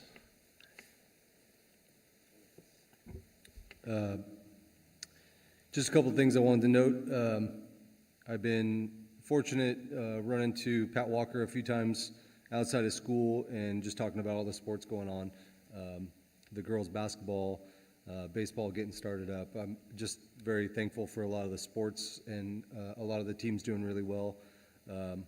I've gotten to meet and work with quite a few administrators or instructors, teachers, counselors for the ethnics curriculum with Miss Emily. That's been very rewarding and eye-opening, and I've enjoyed that. Miss Luna's in there as well. So I've been enjoying that, just kind of going through some of the curriculum. And then I was also part of the family night for the incoming ninth graders. For my ninth grader, that was tremendous. My ninth grader didn't want anything to do with me, just wanted to be with her friends, but they ran all over the place and saw the library, sat in on a bunch of different stuff. So great job, and kudos to all the students that were out there. I think ROTC tried to recruit me about 10 to 12 times. I had to explain to them I wasn't a student, but they were going to go find my daughter and recruit her, so a lot of eagerness there, and I really appreciate all that. So that was a great night. And other than that, I think that's it. I know it's getting late, but. Yeah, just for me, big thank you to all the staff members who are really doing their best, and it really shows, you know, all the pride coming back to Fallbrook, the momentum, the morale seems a bit higher. I'm talking to some of my family members who attend Fallbrook High. They're definitely wearing the shirts Fallbrook High School more often, you know, the backpacks, anything that they can showcase our school around the community or in other communities. They're doing it because they're feeling that pride. I want to give a big shout out to also our social media director, Mr. Jeff Pack. Some of the times I'm not able to attend the meetings, like the Student of the Month events that happened, but I was able to see online the great speech that Ms. Jones shared about a student. Sorry, Ms. Gardner shared about her student, Christopher de la Cruz, in the Student of the Month breakfast. And again, I wasn't able to attend. I wish I could have, but seeing it online helped me just be there, and then just hearing his story was really awesome. I know a couple other my coworkers who are teachers saw him. They're like, "Hey, I remember Christopher, and man, it's so great to see him, you know, finishing up school." So just it's a way for people to connect, yeah, you know, with what's going on in our campuses. So just big shout out to that. Being able to extend and communicate in other ways it's pretty awesome. Thank you.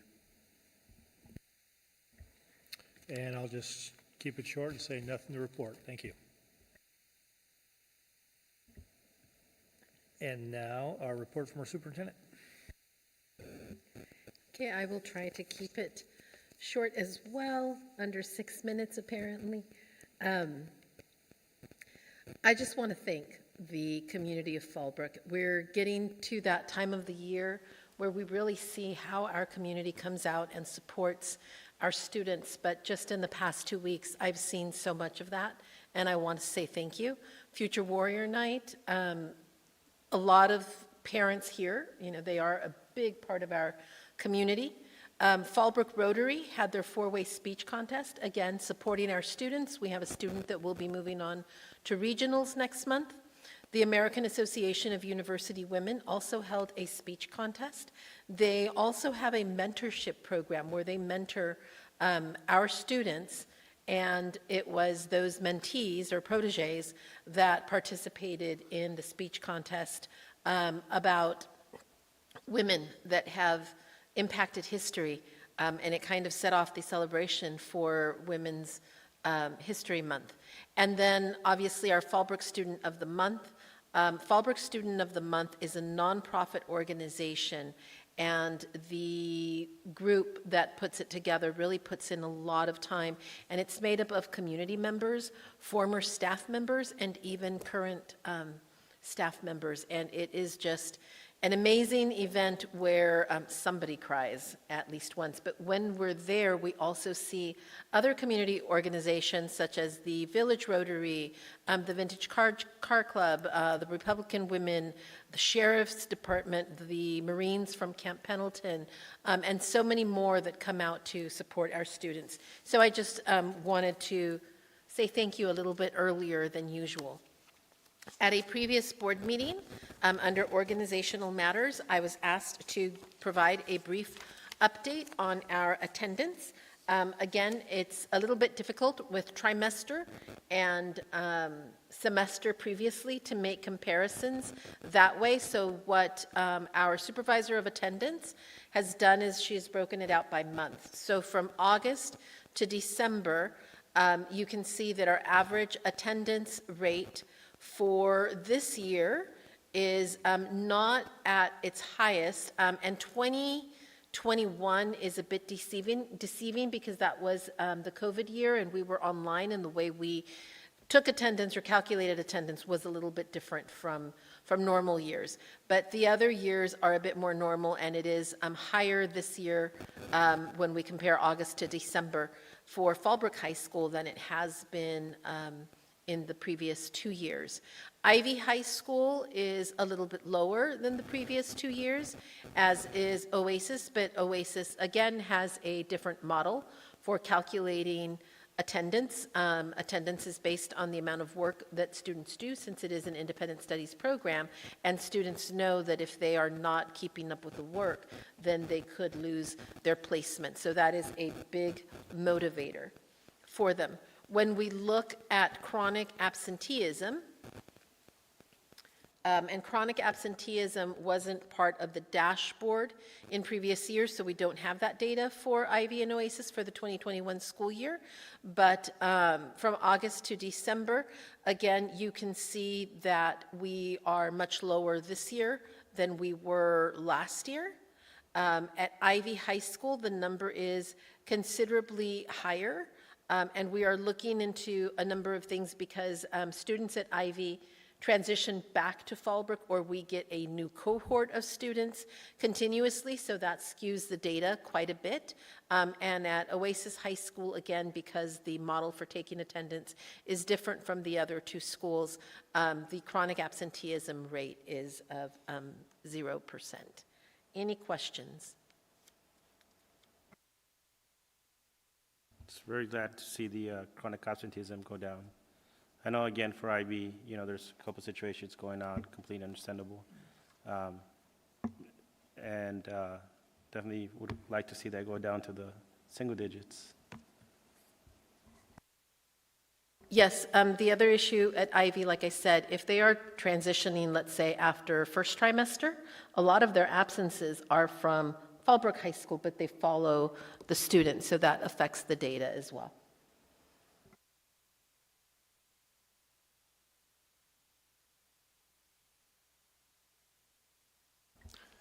Thank you, which brings us to our agenda item. Quick check, are we good? Does anybody need a break? Power through it? So far, so good. Let me know if something changes. We'll start with the agenda item number 1, which is a information item under Human Resources and Superintendent. This is revised, new, and deleted board policies. Yes, this is a standing item. It's an informational item.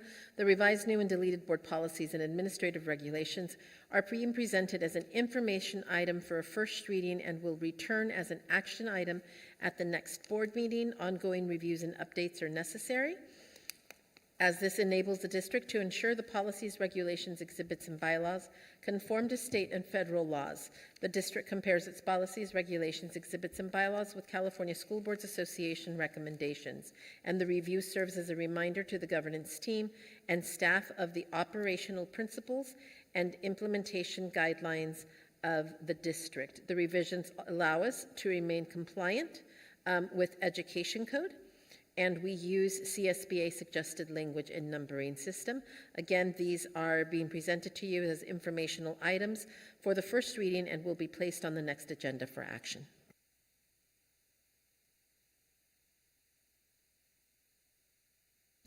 Any questions on this? All right, informational item, no vote required. Next, we have an action item. If I could have somebody open that with a motion, please. I'll go ahead and move for the action item, revised, new, and deleted board policy and administrative regulation and exhibits. I'll second. Thank you, Mr. Christensen, Mr. Carlampio. Any questions or discussion? Hearing none, call for the vote. Student representatives are not here. Mr. Carlampio, how do you vote? Aye. Aye. Mr. Christensen? Aye. Aye. Ms. Jones says aye. Mr. Dante is not here, and Area 2 is vacant.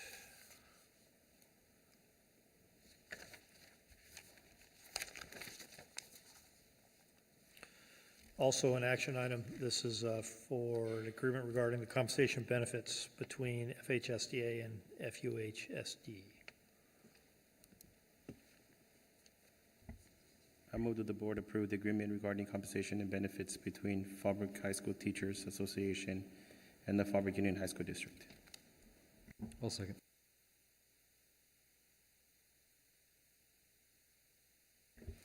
All right, so moved. Any questions or discussion? Hearing none, call for the vote. Student representatives are not present. Ms. Carlampio? Aye. Aye, Mr. Christensen? Aye. Aye, Ms. Jones says aye. Verdante is not here, and Area 2 is vacant. Passes 3-0, 3-0. Number 4, also an action item. I move that the board approve the compensation, salary, and benefits between Fallbrook Union High School District honoring the Me Too contract clause with the Service Employee International Union, Local 221, as presented. Thank you, Ms. Carlampio. I'll go ahead and second that. Any questions or discussion? Student representative not present. Ms. Carlampio, how do you vote? Aye. Mr. Christensen? Aye. Aye. Jones says aye. Verdante is not present, and Area 2 is vacant. Passes 3-0. Action item number 5 is also an action item. And I will move for the action item, agreement regarding compensation benefits between Fallbrook Union High School District and unrepresented employees, classified management, certificated management, and confidential employees. I'll second. Thank you, Mr. Christensen, Ms. Carlampio. Any questions or discussion? Hearing none. Ms. Carlampio, how do you vote? Aye. Aye. Ms. Christensen? Aye. Aye. Jones says aye. Verdante is not present. Area 2 is vacant. Number 6, also an action item. I move for the action item to increase the JROTC instructor pay as of January 1st, 2024. I'll second. Thank you. Ms. Carlampio, Mr. Christensen, Mr. Carlampio. Any questions or discussion? Hearing none. Ms. Carlampio, how do you vote? Aye. Aye. Mr. Christensen? Aye. Aye. Jones says aye. Verdante is not present, and Area 2 is vacant. This next section is on education services. This is an action item on a new course. I move for the action item, new course, Smart Money, Personal Financial Education, Financial Literacy. I'll second. Thank you for that. Any questions? Yeah, just for clarification, what is the difference, just a summary, between this course and the one that we had voted on? Ms. Toon?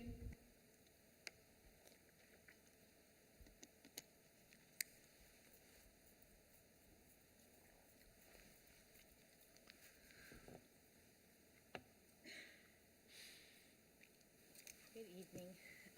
The difference between the two courses is the financial algebra course is for math credit. And so while they have some similar topics and themes, this one would actually be offered through the social science department. It would be offered for G elective credits. So for example, if a student wanted to learn about finances, but perhaps didn't want to dig into the heavier math for it, then they have the option to take this course. So even though there's a lot of similar topics in the in this version of the course, students would be using, for example, online interest calculators versus doing the actual calculation for the interest. So it's an A through G course as well? Correct. And it serves as an elective? Sorry? It serves as an elective versus a And it math? was- Correct. Thank you. Any other questions? Student representative is not here. Ms. Carlampio, how do you vote? Aye. Aye. Mr. Christensen? Aye. Aye. Ms. Jones says aye. Mr. Dante is not here. And Area 2 is vacant. That passes 3-0. Next is an action item on quote for borderland security. I'll move for the action item, quote for Borderland Security. Second. All right, copy. 10-4. I was talking to Drew earlier about this, and he was explaining the importance of this for security of our students and our Chromebooks. So it sounds important and definitely worthwhile. So I appreciate that information. No other questions, Ms. Carlampe? How do you vote? Aye. Thank you, Ms. Christensen. Aye. Ms. Jones says aye. Mr. Dante is not here, and Area 2 is vacant. All right, business services. Action item on Chromebooks. I'll go ahead and move that we approve the action item on purchasing Chromebooks and licenses for the Fallbrook Union High School students and transfer under CMAS contract 723-70-5504. I will second. Thank you. Any questions or discussion? Hearing none. Ms. Carlampe, how do you vote? Aye. Thank you. Ms. Christensen says aye. Jones says, I know, Carlampe says aye. Mr. Christensen, how do you vote? Aye. Thank you. Ms. Jones says aye. Mr. Dante is not present. Area 2 is vacant.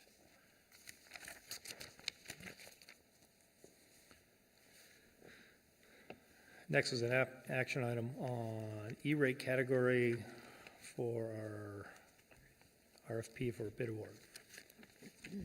I will move for the action item E-rate category to RFP bid award. And thank you. I will second that. Any questions? Mr. Carlampe, how do you vote? Aye. Mr. Christensen, you want to try to vote again? I will vote aye. Thank you. Ms. Jones says aye. Mr. Dante is not present, and Area 2 is vacant. Another action item on Resolution 06-2324. I will move for the action item resolution number 06-2324 fund balance policy and to uncommit portions of ending fund balance for facilities repairs. I'll second. Thank you. Does anybody have any questions or require clarification on this? Mr. Carlampe, how do you vote? Aye. Thank you. Mr. Christensen? Aye. Ms. Jones says aye. Mr. Dante is not present, and Area 2 is vacant.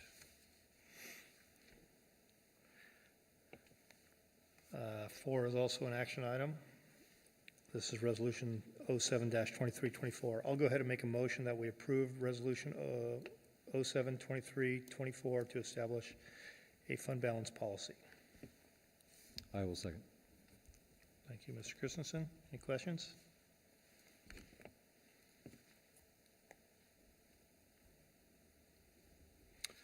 Mr. Carlampe, how do you vote? Aye. Thank you. Mr. Christensen? Aye. Thank you. Mr. Jones says aye. Mr. Dante is not present, and Area 2 is vacant. And number 5, also an action item. This is our interim report. I will move for the action item second interim financial report for the fiscal year 23-24. Thank you, Mr. Christensen. I'll second. Ms. Carlampe will second. Brenda?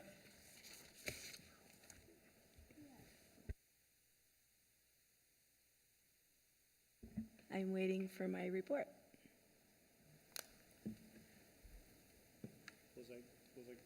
Was I going too fast? Maybe. Chris, are you there? She said it's coming. Oh, I don't see him.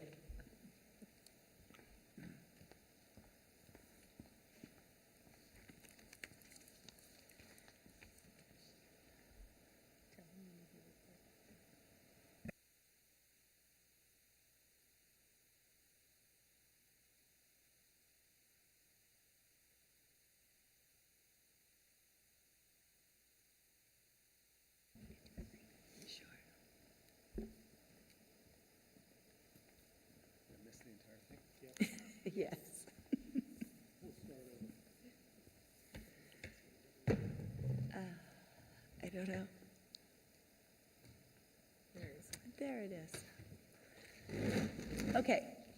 The second interim report are the budget and actuals as of January 31st. I need to make sure I point that out because all of the numbers in our Fund balance, our revenues and our expenditures, those are reflective as of January 31st.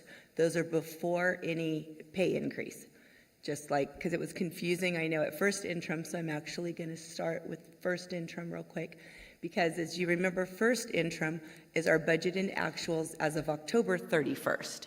And when I came to the board and presented my first interim, I had the numbers as of October 31st where the COLA was in the 3%, and then a month later, it was announced the COLA was reducing significantly. So there was a lot of confusion as to why everything looked very nice and rosy when I came to the board, and then a month later, I was talking doom and gloom. So I just wanted to explain that there's dates that we have to report as of. So first interim was October 31st, and at that, there was some confusion because I was told by a couple boards ago, be concise, you give way too many numbers, it's too much, it's overwhelming. Wrap it up and give us the bottom line. So that's what I have been doing. But in doing so, it has caused some confusion because I will just come and say at first interim that I have increased or decreased the revenue and expenditures by the total amount. And the amount is a combination of unrestricted and restricted. So by me not pointing that out, I know after first interim, there were some questions because it was brought up to the board that I came and announced at first interim we had added $1.8 million in revenue. And the board said, did we really add $1.8 million? And I said, yes, we did, but that wasn't new revenue. That was a carryover from budget. Because when you go to adopt a budget, you just include the number of your allocation for that fiscal year. You don't include any carryover from the prior year because remember, the budget is done in June and we don't really close the books until the end of August. So we don't know what that carryover is. So first interim is when I came and added the carryover from the prior year. And it was 1.8 million. So exactly, I said that I had increased the district's revenue $1.8 million. 1,806,000 of that was restricted, and it's all of those resources that I've listed there. Title I, Title II, CTIG, Strong Workforce, Arts and Music Prop 28, the Ag Grants, College Career Access, there's a small border region, in-person instruction. Those are all restricted monies that we did not fully spend in the prior year, so I needed to carry those over into the new budget. So that was 1,806,000, and on the unrestricted side, we actually reduced our LCFF by a tiny bit of 1,000, giving the net change to the budget of $1,805,034. So that explains, and when I just come and say so, I will have to be more detailed so that I don't confuse people by just saying I added $1.8 million and everyone thinks we got this windfall of cash. Okay, so now I will get into second interim. Okay, so our revenue at second interim, I did, LCFF did not change at all. It stayed the same. Federal revenue decreased by $37,188. State revenue increased by $180,249. And local revenue increased by $262,000 for a total increase in revenue from first interim, which is October, to second interim, which is January, of $405,186. And on the next slide, I do have the details of that. So LCFF was nothing. Federal, we did have to reduce some of our CARES funds by $37,000.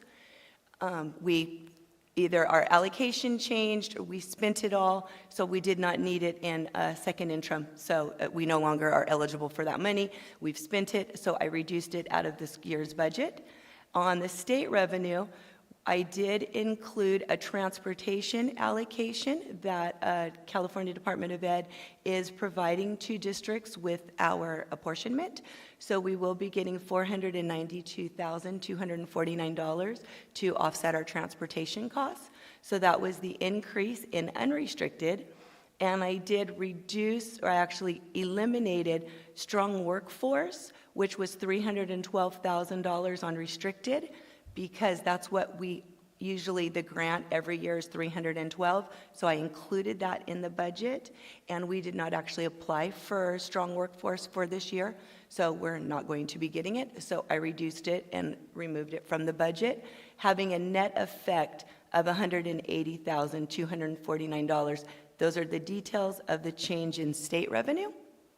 And local revenue, on the restricted side, I increased $60,000 due to a border region grant that the district was awarded, as well as we did apply and receive the CalShape grant, which is for ventilation and air, and also carbon monoxide detectors that they're going to install.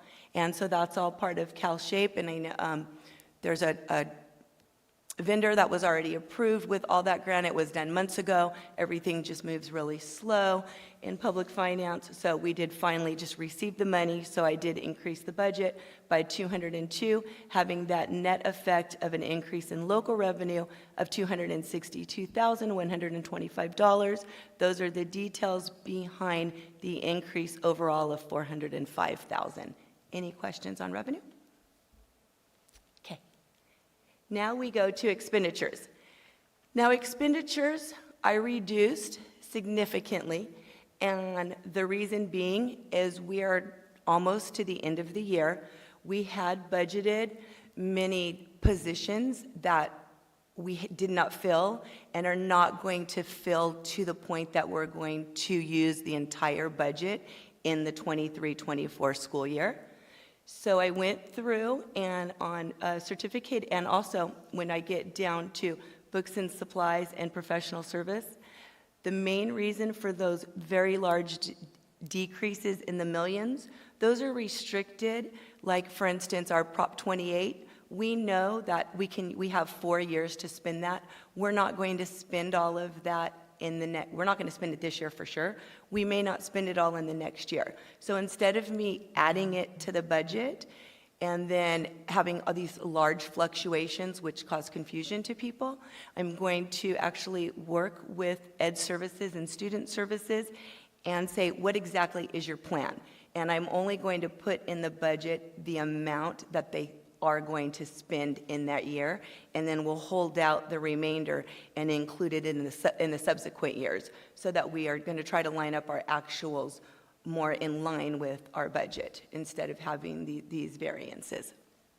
So for certificated salaries from first to second interim, I did increase by $9,000, and classified salaries, I decreased $501,000.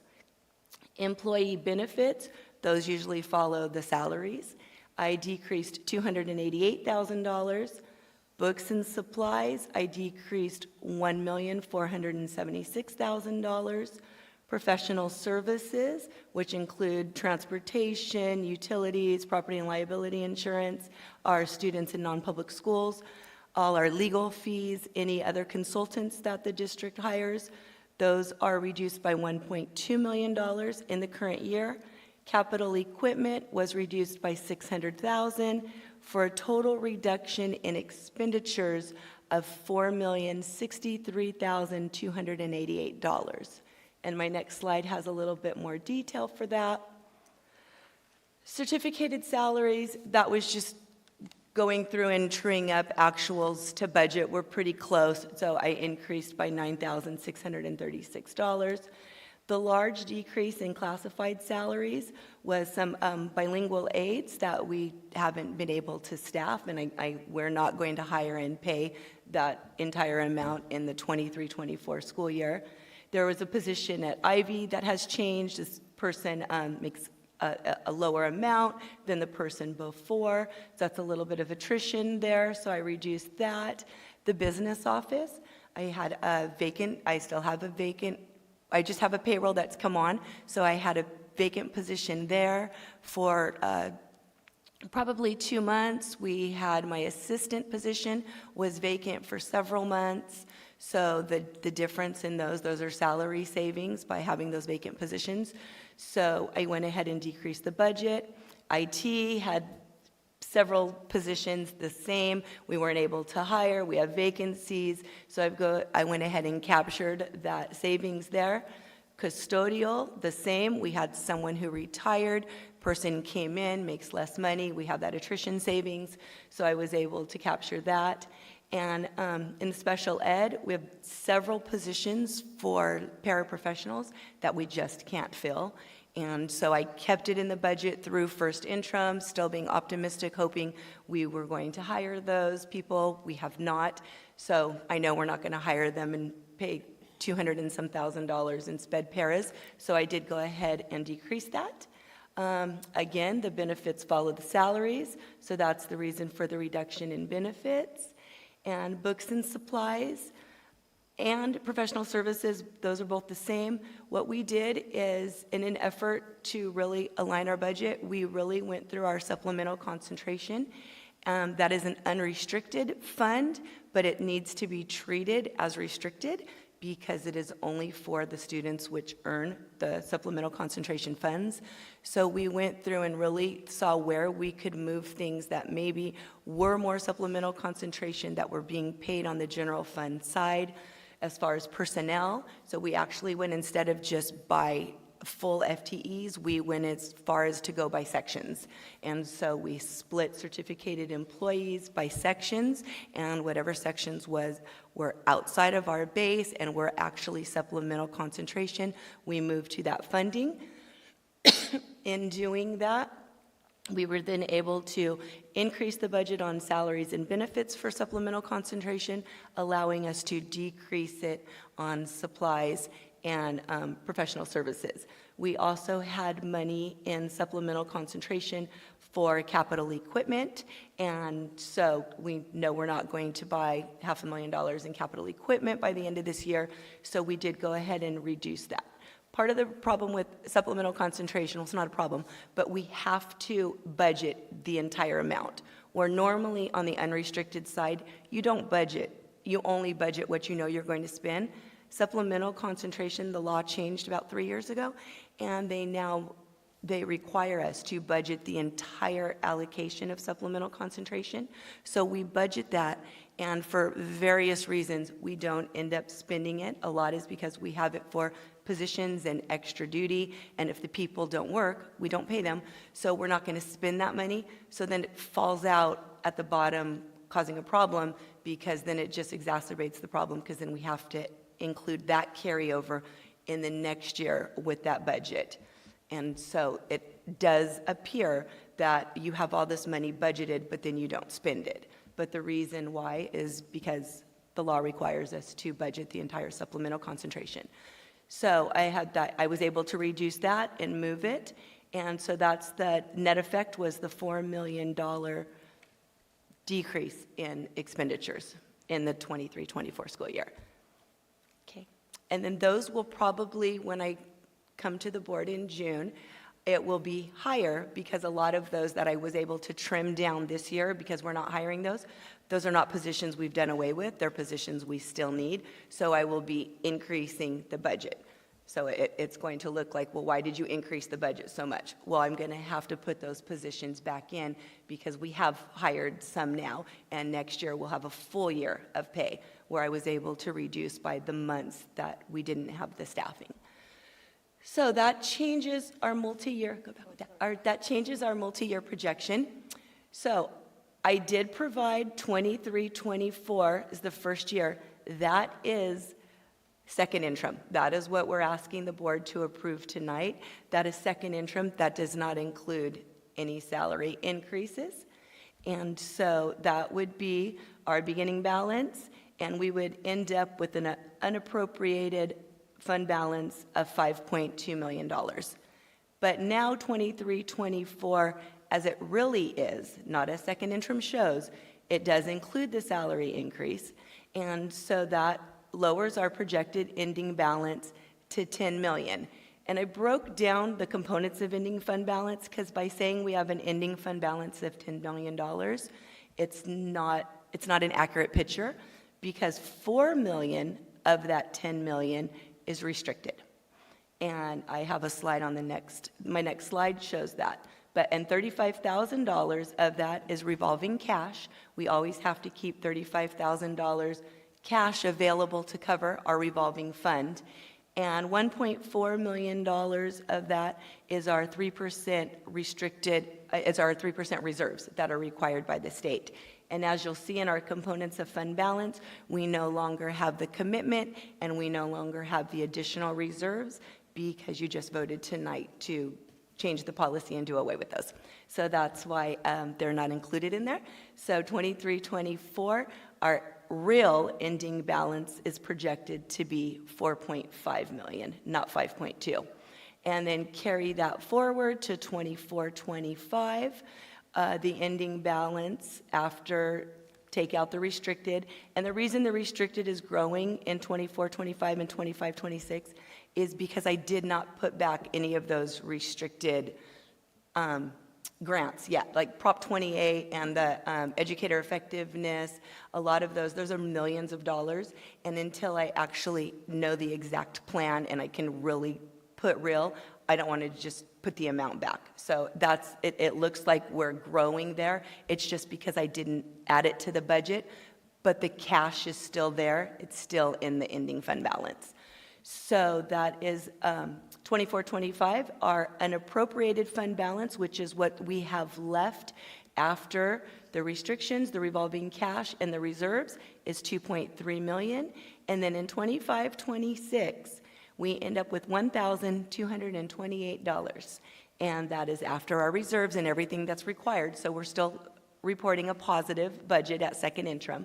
And I have a note that as of now, we are using a 0.76% COLA in 24-25 and a 2.73% in 25-26. We will know more when the May revise comes out in a couple months, what those real COLAs are. And then so my numbers will change. They're always changing. And then my next slide. Thank you so much. This is the restricted ending fund balance as of second interim.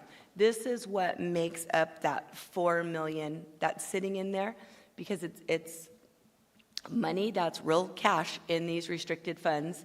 And so there's the ESSER and educator effectiveness has 160,000.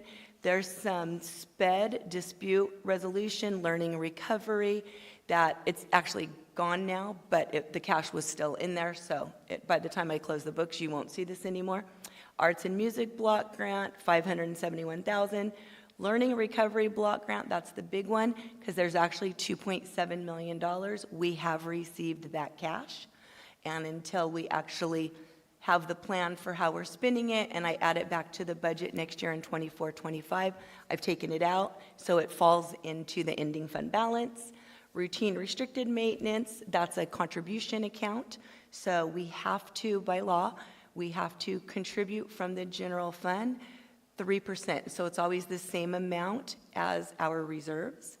And to routine restricted maintenance, in this district, we've always actually contributed to the budgeted amount so that we do have a little ending fund balance there.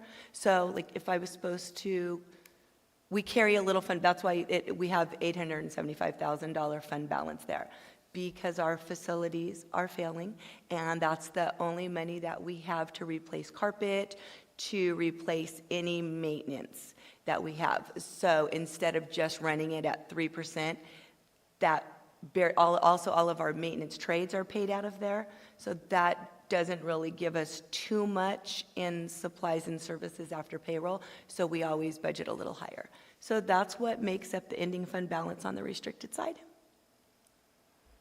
And here's just at our enrollment, ADA. At first interim, our enrollment was 2,064, and our ADA that we reported at P1 was 1,917.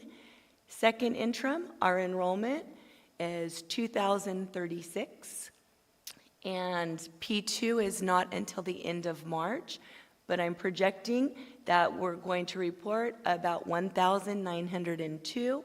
I did a 93.4 attendance rate, which is a little more optimistic than what our superintendent reported tonight as our attendance rate, but that's what I used, and that's how I project our ADA amounts. So you can see the difference in enrollment. We reduced our enrollment by 28 students and our ADA by 15 from first interim in October to second interim in January. And so in conclusion, our board will file a positive certification at second interim with our $1,000 left in the third year. We are projecting an enrollment decline of approximately 32 students in the 2 subsequent years. It seems to be the trend, so that's what I'm basing the revenue on, losing 32 students in 24-25 and 25-26. And I did just want to remind the board that we are still, while we are now retaining our required 3% reserves, I am still, whenever possible, working on reducing the impact aid revenue out of the general fund budget. Every year, we're trying not to balance our budget with it. It's very volatile. It's federal money. We've been told we shouldn't budget our money. We shouldn't balance our budget with it. So what I'm trying to do is, whenever possible, as long as we're still positive, reduce that. And then when we do get more impact aid than we anticipated, then we're trying to move it to like Fund 40, which is our capital outlay. And that's what we used last time to fund our unfunded liability in our STRS and PERS, and we opened up that trust with CalPERS a few years back, and so those are our goals, that we try to fund that as well as our Fund 40. So I'm still going to work on reducing that whenever possible, as long as we're positive. And that is the end of my second interim. Any questions? Yeah, just thank you for all the for your presentation and the details. The only thing that worries me is, our COLA right now is 0.76 used for 24-25, and then 2.73 for 25-26. That seems pretty optimistic. So I'm afraid what would happen if that COLA reduces, which is a high possibility. That's it. It is a very high possibility, and then we'll have to look at that and go through our budget and our staffing and everything at that time. I am only using the numbers that I had as of January 31st. But I do keep a different MYP with, worst case scenario, what if. So that is available. Thank you for doing that. Thank you. I appreciate going through line by line. I enjoy the numbers. And knowing that we're a positive second interim should be commended for all administrators. As you well know, Brenda, there's a lot of news reports of different schools that are nowhere near a positive second interim. And even when we went to the school board and had reports from the state and the feds talking about how there wasn't a whole lot of positivity on the horizon, having a positive second interim and looking forward to the next couple of years with, yes, some decline in enrollment, decline in maybe some of the state funds or the COLA, we're still positive, and that should be commended. So I appreciate it. Thank you, Brenda. Could not do what you do. Okay, brings us to our consent agenda. Oh, we need to vote on this. Aye. Ms. Karloff says aye. Ms. Aye. Christensen? Aye. Ms. Jones says aye. Mr. Dronte is not present, and Area 2 is vacant. It passes 3-0. Consent agenda. All matters listed under the consent agenda are considered by the Board of Trustees to be routine and will be enacted in one action. There is usually no discussion on these items prior to the time that the Board of Trustees votes on the motion unless a member of the board requests that a specific item to be discussed or be deleted from the consent agenda. I move This to- is, go ahead. I move that the board approve, the Board of Trustees vote on the motion and shoot. I Thank you, move that Mr. the board approve the consent agenda as presented. Thank you, Mr. Carlampio. I'll second. And Ms. Christensen, second. Any discussion or questions? Mr. Carlampio, how do you vote? Aye. Aye. Mr. Christensen? Aye. Thank you. Mr. Jones says aye. Mr. Torrente is not present, and Area 2 is vacant. Organizational matters. This is the appropriate place in the agenda for members of the board to request the superintendent provide further information regarding items discussed at this meeting and/or to request that new items of business be placed in future agendas. Are there any organizational matters? Hearing none. Date and time of our next meeting? This has April 10th. I believe it was the 17th. Is that what we discussed You're earlier? correct. The board approved April 17th on the calendar. Okay. Yep.